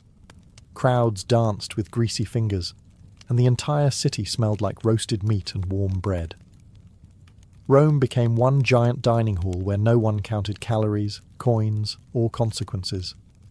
For 1 week, gluttony wasn't a vice, it was a civic duty, and Rome performed it with gusto. If Saturnalia had a softer, sweeter side, something that balanced the chaos, drinking, and roasted animals, it was the tradition of gift-giving, and Rome took this tradition just as seriously as it took its feasting, meaning with enthusiasm, creativity, and absolutely zero sense of moderation. If you think modern holiday shopping gets chaotic, imagine it without malls, credit cards, or price tags. But with thousands of Romans yelling in marketplaces after too much wine, the most common Saturnalia gifts were simple. Candles, symbolizing light in the darkest season of the year. They ranged from tiny wax tapers to massive torches that looked like someone accidentally wrapped a small tree in beeswax. People also exchanged sigillaria, small clay or wax figurines shaped like gods, animals, children, or occasionally things that made Roman parents cough awkwardly and pretend not to notice. Friends, neighbours, lovers, clients, and even the enslaved exchanged these miniature gifts. Some were humorous, others deeply symbolic. A wax lion, strength, a clay dove, peace, a tiny figurine shaped like your friend's pet, thoughtful. A figurine shaped like your friend's bald spot. That was the spirit of Saturnalia, teasing without consequence. But not all gifts were small. Wealthy Romans used Saturnalia as the perfect excuse to show off. They handed out silver cups, embroidered garments, exotic fruits, perfume bottles, writing tablets, and chests of rare spices. Some even gifted slaves temporary bonuses to splurge on gambling or drinks, a brief window where generosity and recklessness walked hand in hand. Still, the real joy came from novelty. Romans adored weird gifts. One writer complains about receiving a set of miniature bronze cows for no reason. Another mentions a friend who gifted a single shoe, claiming the other would arrive next Saturnalia. Prank gifts were encouraged. The more confusing the present, the better the reaction. Markets buzzed with shoppers grabbing last-minute trinkets. Stalls sold little sculptures, carved dice, jewellery, perfumes, pastries, and anything small enough to carry yet interesting enough to avoid the dreaded reaction. "Oh, thank you. What is it?" Sellers shouted over each other. Children tugged at their parents' tunics begging for toys, and pickpockets enjoyed their own version of gift collection. But the true magic wasn't the objects themselves, it was the mood. Saturnalia gifts weren't about duty or show, they were about shared joy. For 1 week, Romans remembered each other. They laughed, exchanged tokens of affection or mischief, and strengthened bonds across classes and households.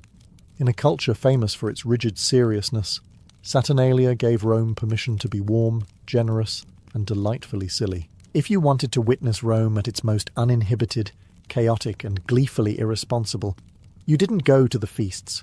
You went to the gaming tables. Saturnalia unleashed something deep in the Roman soul, a primal urge to gamble. The same senators who passed solemn laws banning gambling the rest of the year suddenly found themselves hunched over dice boards, shouting like drunken gladiators. During Saturnalia, all gambling bans vanished, and Rome collectively declared, "Fortune favours the foolish." The streets became casinos without ceilings.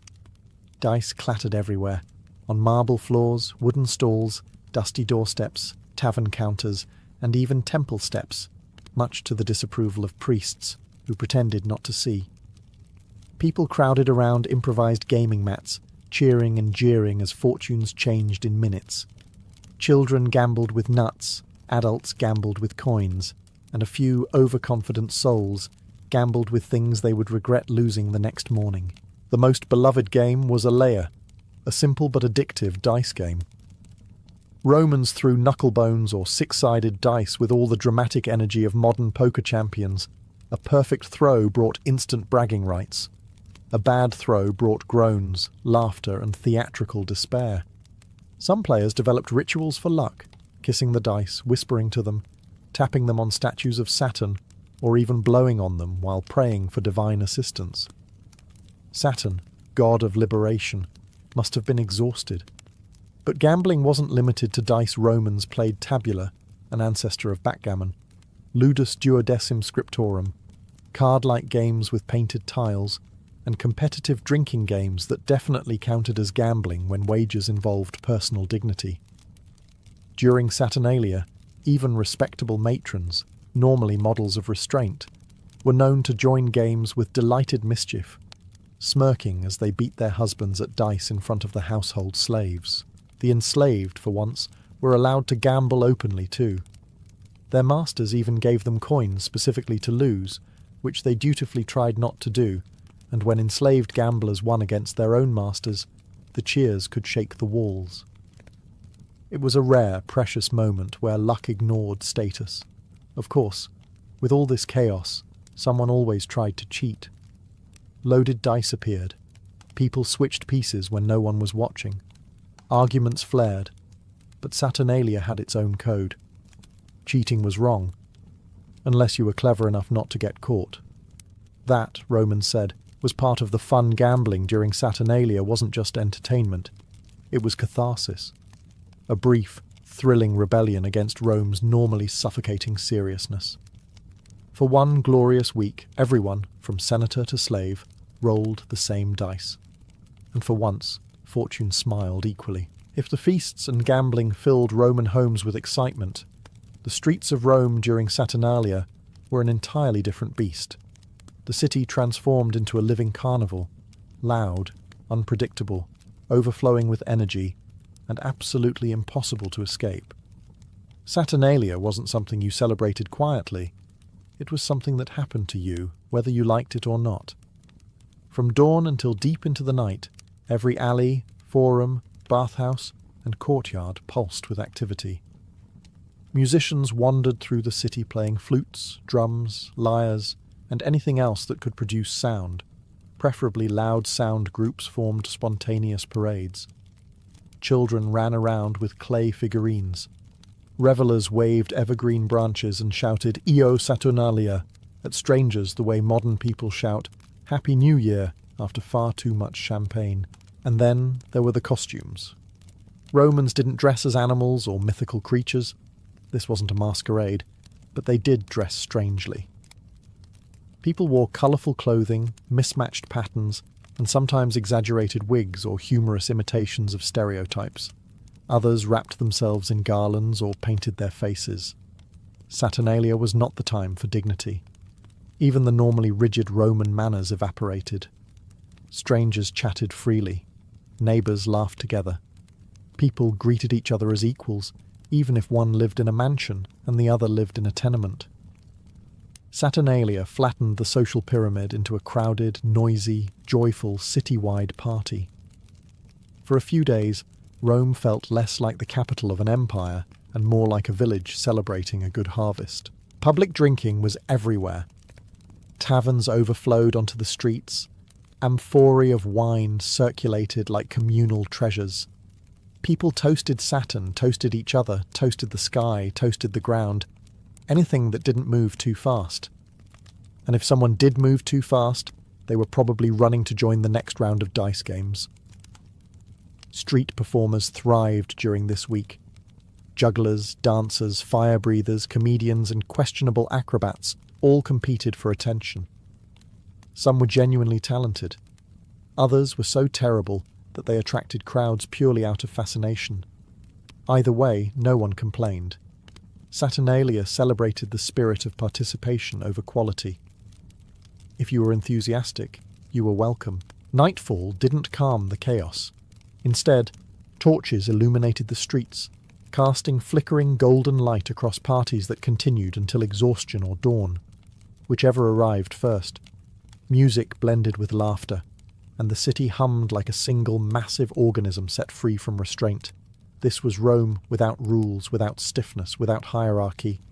For 1 week, the empire became human, messy, noisy, warm, alive. If Saturnalia had a mascot, someone who embodied the pure, undiluted spirit of mischief, it was the Saturnalicious Princeps, the so-called Lord of Misrule. This was the temporary king chosen to preside over the festival, and Rome took this tradition so seriously that they deliberately picked the most unlikely candidate possible. A poor man, a household slave, a class clown, or even a shy bookkeeper who had never raised his voice in public. Anyone could become the ruler of Rome's wildest week. The Lord of Misrule wasn't chosen because he was dignified, noble, or wise. In fact, those qualities immediately disqualified you. The whole point was inversion, the lowest-ranking person suddenly giving orders to everyone else, including their masters, and not sensible orders. Oh no, the Lord of Misrule specialized in absurdity. His commands were intentionally chaotic, humorous, or borderline impossible. Sing a song in the voice of a farm animal. Pour wine for that slave over there, faster. Dance until you fall over. Declare your deep personal fear of geese. And Romans obeyed. They had to obey. Tradition demanded it. Even a stern paterfamilias, normally the feared head of the household, had to salute this temporary joker king and follow his foolish decrees. Imagine a respected senator being told to hop around the room like a drunk grasshopper while a slave leaned back on a couch eating honey cakes that was Saturnalia's glory. The Lord of Misrule wore the symbolic outfit of reversed authority. Bright clothing, a wreath of greenery, and a sense of confidence he absolutely did not possess any of the other 358 days of the year. He held mock audiences, gave ridiculous speeches, and even punished people with silly forfeits, embarrassing dances, playful confessions, or drinking extra wine as penance. Some households took this further, staging mock trials where the Lord of Misrule prosecuted family members for fake crimes like being too serious, snoring like a dying boar, or hoarding the good figs. Everyone attended, everyone laughed, and the accused usually ended up performing a hilarious task to earn forgiveness. This tradition wasn't random silliness, it was emotional release. For slaves, it was a rare taste of power. For masters, it was a reminder not to take themselves too seriously. For the whole household, it was a shared ritual of laughter. And when Saturnalia ended, the Lord of Misrule returned quietly to obscurity. But for one shining, chaotic week, he ruled Rome with jokes instead of laws, and Rome loved him for it. To understand why Saturnalia was so wild, so chaotic, and so unlike anything else in Roman life, you have to understand Saturn himself, the ancient god at the centre of the festival. Saturn wasn't a distant, dignified deity who liked formal rituals and quiet incense offerings. No. Saturn was a god of old freedom, of a mythical age before laws, kings, and the endless seriousness that Rome later became obsessed with. He embodied a dream of a world where no one ruled and no one obeyed. According to Roman myth, Saturn once ruled during the Golden Age, a time when humans lived without fear, hunger, or hierarchy. No masters, no slaves, no war, no poverty. People worked the land together, shared the harvest, and lived in complete harmony. Saturn taught them agriculture, generosity, and the joy of living without oppression. It was the ultimate good old days story, the kind grandparents tell, except this time the grandparents were immortal. But when Jupiter dethroned Saturn, that perfect age ended. Saturn fled, and eventually found refuge in Italy, where he brought peace, abundance, and civilization to early tribes. The Romans honoured him not with solemn reverence, but with joyful remembrance of that lost freedom. Saturnalia wasn't just a party. It was a symbolic return to the Golden Age. That's why everything reversed. Why the enslaved dined with masters. Why gambling became legal. Why dignity collapsed. Why seriousness evaporated. During Saturnalia, Romans believed Saturn temporarily broke free from his mythical chains beneath the Capitoline Temple and walked among them again, smiling at the beautiful chaos. The festival's core rituals reflected this mythic nostalgia. The small woolen bindings normally tied around Saturn's statue were removed, representing liberation. His temple overflowed with worshippers, bringing offerings of bread, honey, and first fruits, symbols of simple, communal plenty. Priests and citizens alike sang hymns, calling for renewal, abundance, and the softening of the social order. Even the gift-giving had sacred undertones. Wax figurines represented sacrifices once offered to Saturn, a gentler substitution that kept the spirit without the bloodshed. Candles symbolized returning light, hope, and the rebirth of the sun at winter's turning point.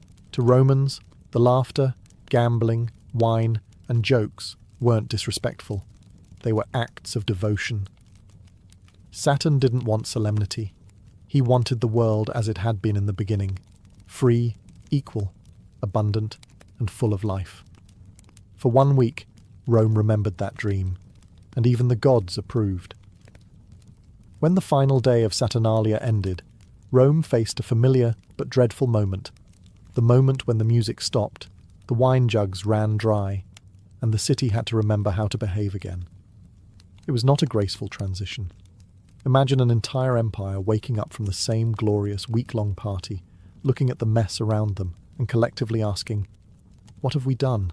First came the emotional whiplash. 1 day earlier, slaves reclined on couches like emperors, and masters fetched them figs. Dice clattered in every alley, people wore bright caps, drank until they forgot their own names, and shouted, "Io Saturnalia!" at strangers.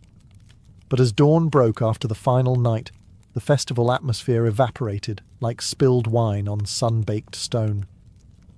The pileus caps came off. The masters reclaimed their authority. The enslaved quietly returned to their roles. The social pyramid reassembled itself with mechanical precision, but it wasn't bitter. Saturnalia didn't end in resentment. It ended in reflection. Masters had seen their enslaved workers laugh, joke, criticize, and dine with them. Some historians argue Saturnalia softened household tensions, breaking the emotional distance that dominated Roman private life. For a brief window, humanity had peeked through the cracks of hierarchy. Still, the physical aftermath was something. Streets littered with wilted garlands, tavern floors sticky with spilled wine, dice abandoned everywhere like strange little fossils, marketplace stalls half empty after a week of frantic gift buying, flute players asleep against walls, a few unlucky souls snoring on benches, still wearing last night's wreaths. Then came the quiet return to order. The courts reopened, shops unlocked, senators returned to the forum, pretending they had not spent the past week singing off-key drinking songs, bathhouses filled with people recovering from the festival with long soaks and embarrassed storytelling. Parents tried to convince children that no, life would not remain this fun forever. Religious officials rebound the statue of Saturn with woolen ropes, symbolically returning the god to his peaceful rest beneath the Capitoline temple. The Golden Age retreated. Structure reclaimed the city. But the warmth of the celebration lingered, like the last glow of a fading fire. And that was the beauty of Saturnalia. It ended so that Romans would crave it again. A single week of freedom, laughter, disorder, and kindness, followed by the comforting, if sometimes oppressive, return of normal life. It reminded Rome that humanity mattered just as much as discipline. Saturnalia's chaos faded, but its joy stayed in the Roman heart until next year, waiting to burst free again. Valeria Messalina did not grow up in an ordinary Roman household.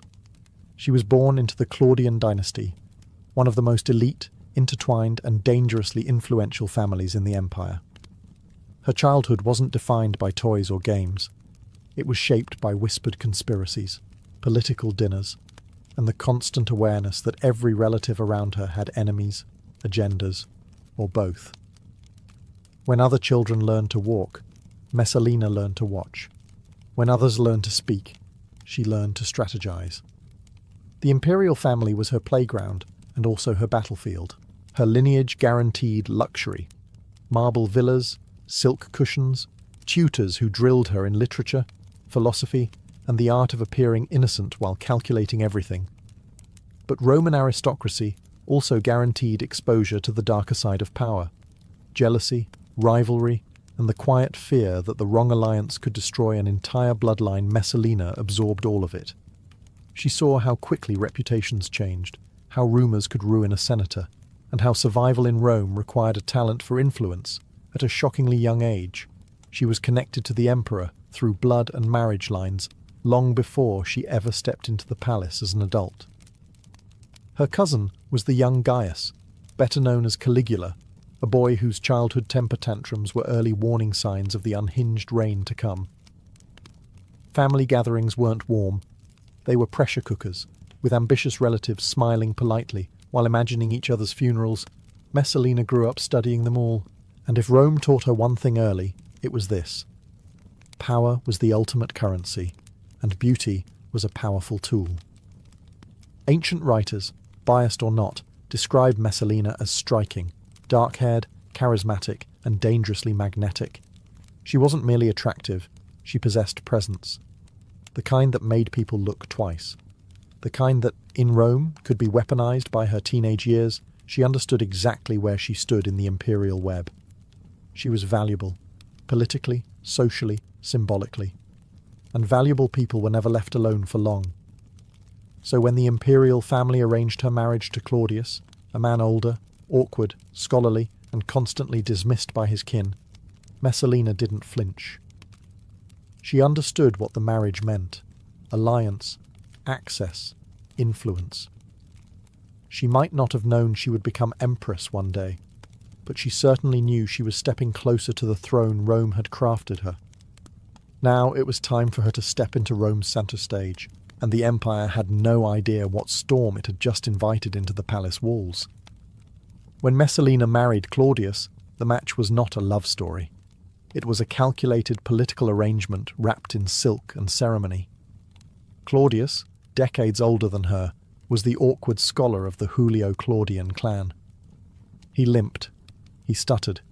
His family mocked him behind his back, calling him slow, weak, or harmless. But what the imperial household failed to grasp was that harmless people sometimes survive long enough to become emperor. And Messalina, even in her youth, recognized potential when she saw it. Their marriage began before Claudius ever dreamed of the throne. At the time, he was simply a respected historian, a polite aristocrat with a quiet nature, and, importantly, someone unlikely to overshadow a politically ambitious bride. Messalina entered the union with clear eyes. She wasn't marrying a military hero. She wasn't marrying a feared politician. She was marrying a door, one that opened straight into the palace. Still, Claudius was no fool. He adored his young wife with an earnestness that bordered on worship. Messalina, for her part, played the role of dutiful spouse with flawless performance, demure glances, gentle smiles, loyalty displayed for the public. And Rome bought it. She gave Claudius 2 children, Octavia and Britannicus, cementing her position as the mother of an imperial bloodline long before Claudius himself realized how important that would become. Then fate shifted.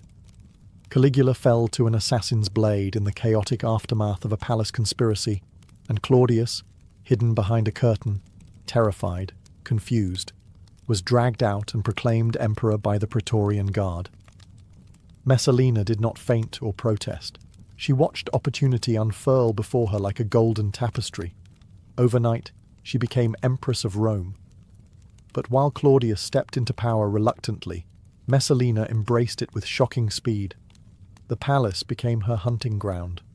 Senators came to pay respects to Claudius, but their eyes drifted to Messalina, who stood beside him with regal poise and a confidence that whispered danger. She was young, beautiful, politically connected, and now held the ear of the emperor, and Rome whispered. Some saw her as a stabilizing force. Others saw ambition glinting behind her smiles. But no one, absolutely no one, predicted just how far Messalina would take her new status. She had climbed to the top of Rome. Now the question was, would she rule beside Claudius, or rule instead of him? The answer would soon shake the empire. As soon as Messalina settled into life as empress, Rome began to buzz with rumors. Quiet at first, then louder, then impossible to ignore. Whether these stories were exaggerations or political smear campaigns didn't matter. What mattered was this. Messalina had become the most talked about woman in the empire. And in Rome, being talked about was dangerous. Ancient writers, never known for subtlety, painted her as a woman of insatiable desire. But beneath the salacious gossip was something far more important. Her affairs were not simply lust. They were leverage. Each man she chose was politically useful. Senators, nobles, aristocrats, military men. Messalina understood that intimacy could build alliances faster than diplomatic letters ever could. Claudius, for all his administrative brilliance, was blind to it. He adored his wife with a soft, trusting devotion that bordered on vulnerability. Messalina leaned into that devotion, maintaining the perfect mask of loyalty while weaving her own web behind the scenes. Even her harshest critics admitted she knew how to perform innocence with a mastery worthy of a seasoned actress. Her influence expanded quietly at first. A friend gained a magistracy. A rival found himself suddenly out of favour. A family who had once dismissed her discovered their estates mysteriously confiscated. Each subtle shift in the political landscape tied back to Messalina, not through official decrees, but through whispered requests and strategic pillow talk.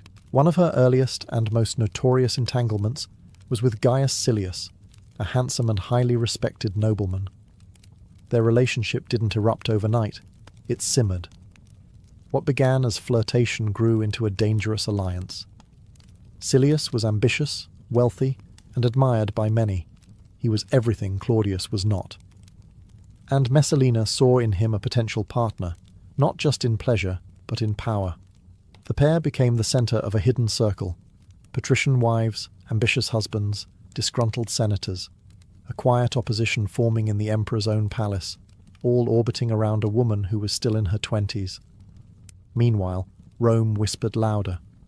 Some believed Messalina's affairs were harmless scandals. Others believed they were political manoeuvres. But a growing number began to fear the truth. Messalina wasn't just playing the role of empress, she was building a faction, a shadow court, an empire within the empire. And if Claudius noticed any of this, he didn't show it. But the storm was already gathering. By the time Messalina's relationship with Gaius Silius began to sharpen into something more than whispered scandal, Rome had already sensed a shift in the palace atmosphere. Silius was not a disposable lover. He was charismatic, wealthy, well-connected, and most importantly, ambitious. He wasn't interested in being a footnote in an empress's secret list of affairs. He wanted power. And Messalina, who had spent years watching older men underestimate her, recognized in Silius a partner who could actually keep up. In many ways, the match made a twisted kind of political sense.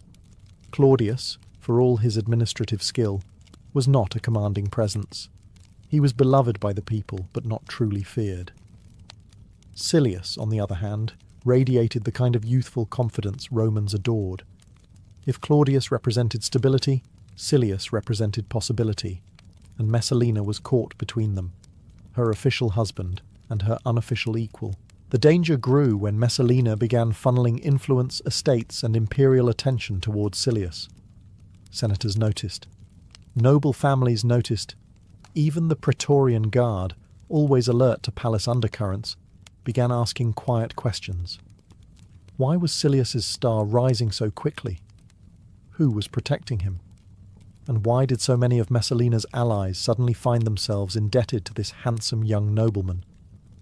Then came the rumours, hushed at first, then bolder. Some said Messalina and Silius plotted to remove Claudius. Others whispered that Silius wished to adopt young Britannicus, Claudius's son, as his own heir, a move so bold it bordered on treason. But the most terrifying rumour of all was the simplest. Messalina wanted to replace the emperor. No one knew how much of this Messalina actually intended. Ancient writers, many hostile to imperial women, enjoyed painting her as a scheming mastermind. The truth may have been more complex. Perhaps she sought more influence, not a coup. Perhaps she believed Claudius too easily swayed by advisers she despised. Perhaps she simply fell for Silius and let her desire cloud her judgment. Whatever her motives, the effect was the same.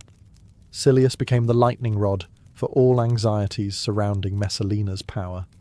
And Silius himself made the fatal mistake of believing that his connection to Messalina made him untouchable.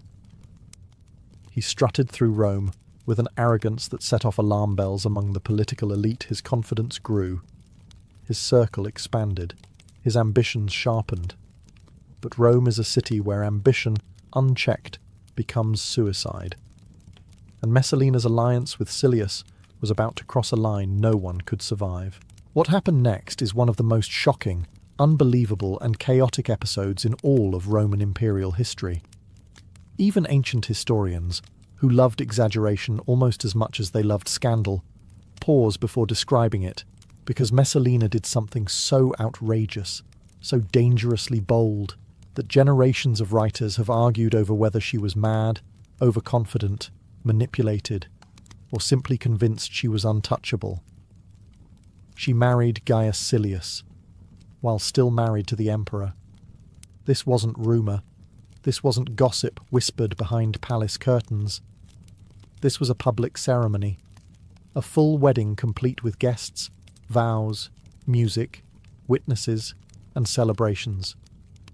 The only thing missing was Claudius himself, blissfully unaware that his own wife was legally binding herself to another man in what can only be described as either delusion or the most audacious coup attempt in Roman history.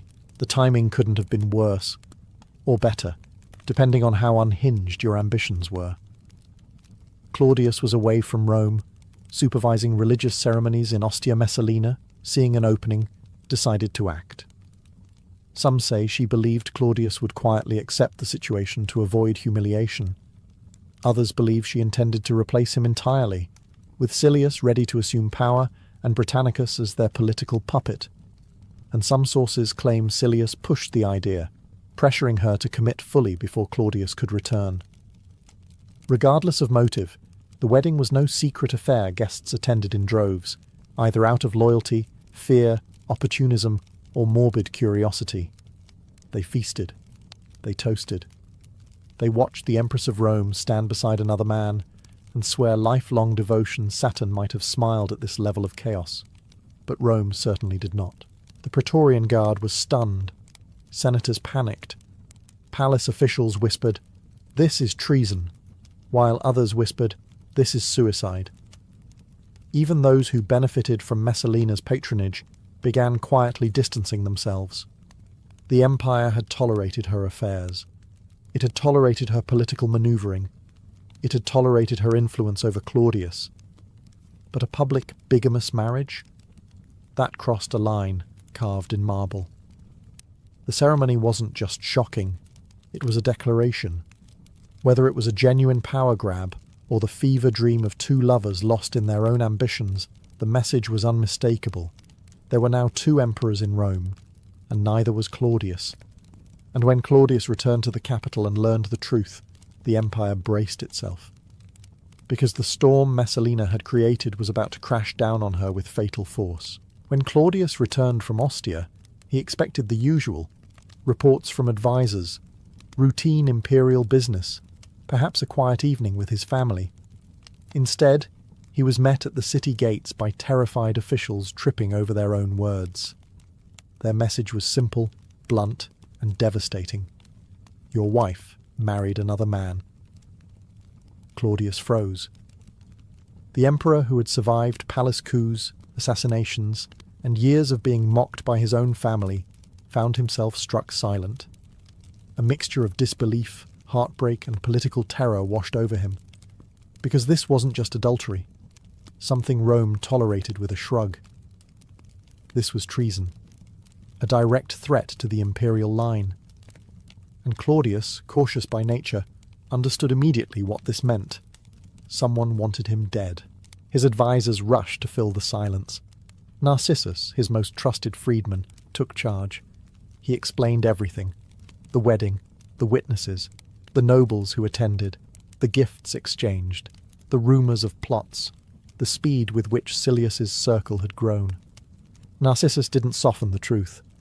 He told Claudius exactly what Messalina and Silius had done, and Claudius cracked. First came confusion, then disbelief, then anger, raw, unfiltered, and terrifying. He demanded to know whether Britannicus, his own son, was safe. He demanded to know who else knew. He demanded to know whether the Praetorian Guard was loyal. Every question exposed another layer of betrayal, another barrier collapsing inside him. The emperor, who had loved his young wife with a tenderness rare in Roman politics, now realized she had publicly humiliated him before the entire empire. His next question was chilling. Am I still emperor? That single line reveals everything. Claudius wasn't just hurt, he feared he had already been replaced. Narcissus seized control.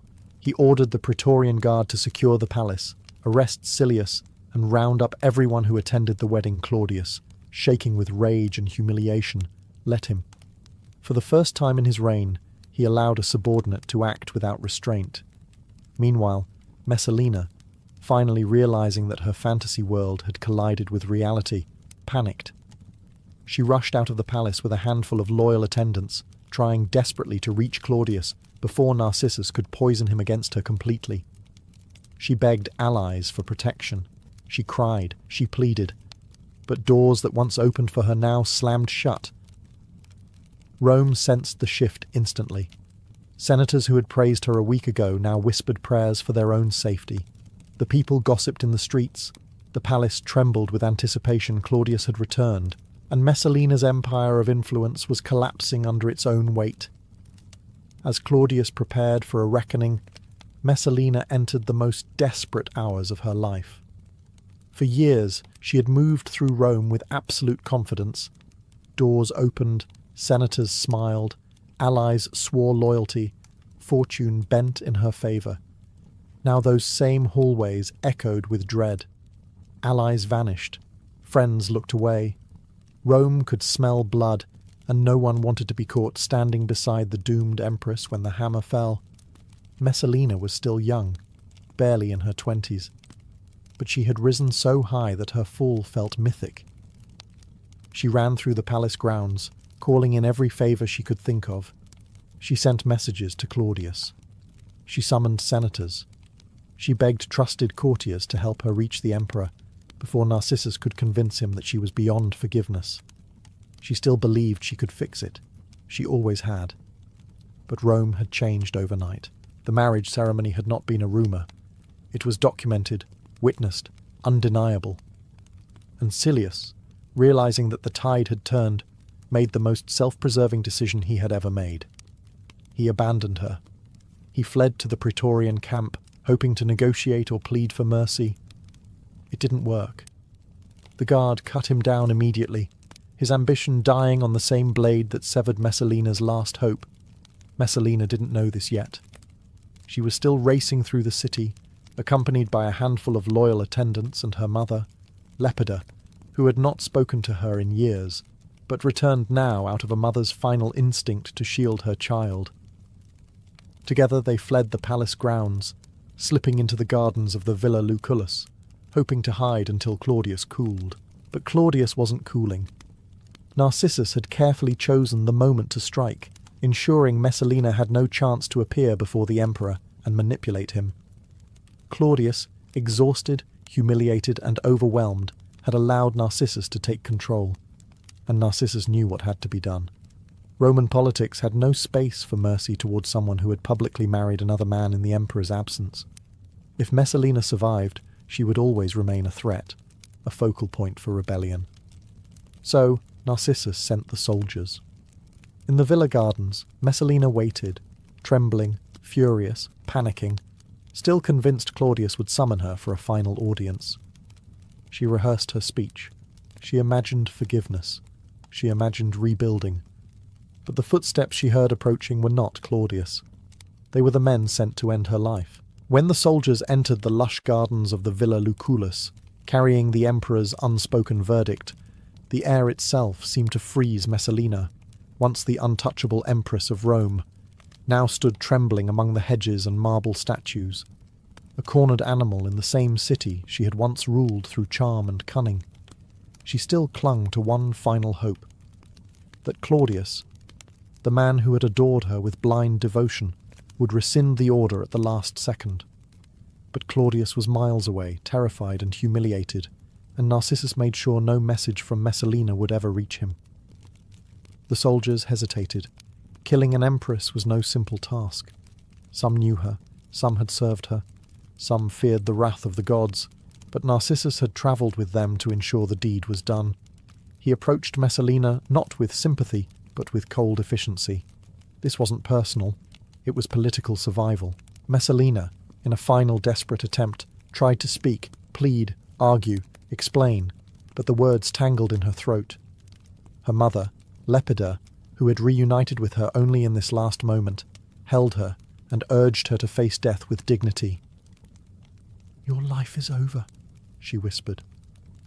"Do not make your death shameful." But Messalina couldn't do it. The young woman who had faced senators, generals, and palace intrigue without blinking now collapsed under the unbearable truth.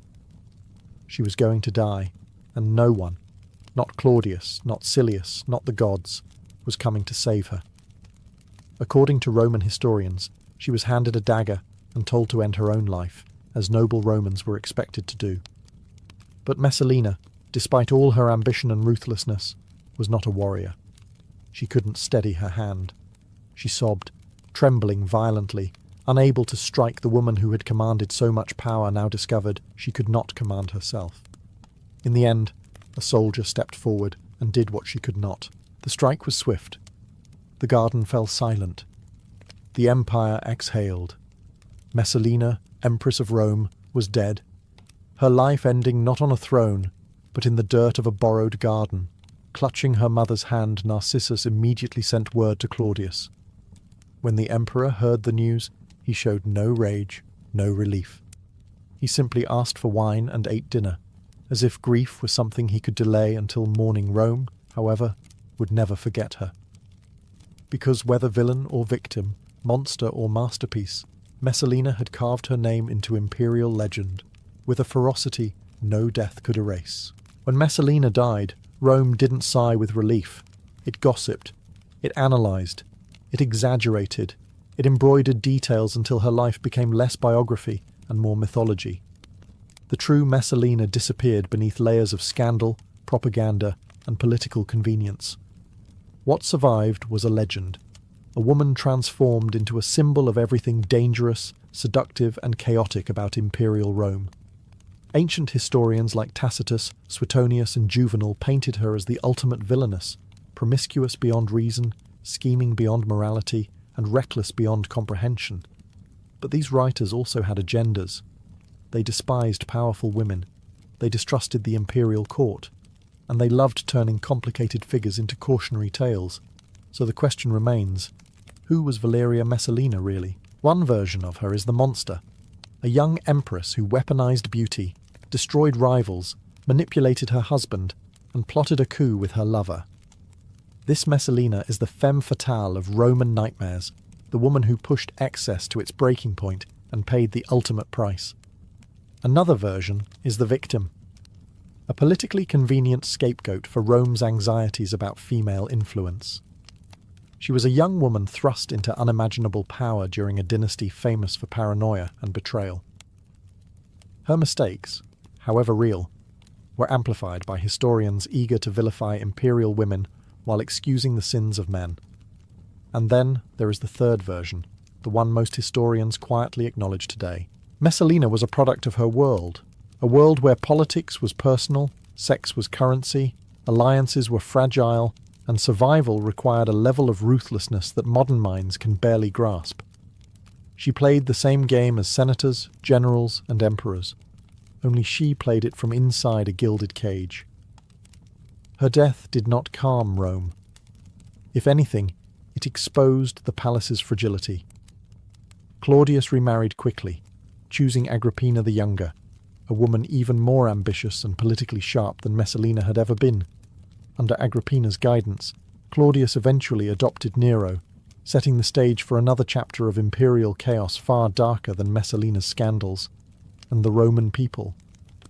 They remembered Messalina with a mix of fascination and horror. Plays mocked her. Poets whispered about her. Street sellers invoked her name to describe any woman who dared to reach above her station. But legends, especially scandalous ones, survive for a reason. Messalina represents the dangerous intersection of beauty and power, love and ambition, desire and politics. She reminds us that behind the marble and grandeur of imperial Rome lived real people capable of breathtaking brilliance and catastrophic mistakes. Whether she was villain, victim, or visionary, one truth endures. Messalina's story is pure Roman chaos, and Rome never forgot her.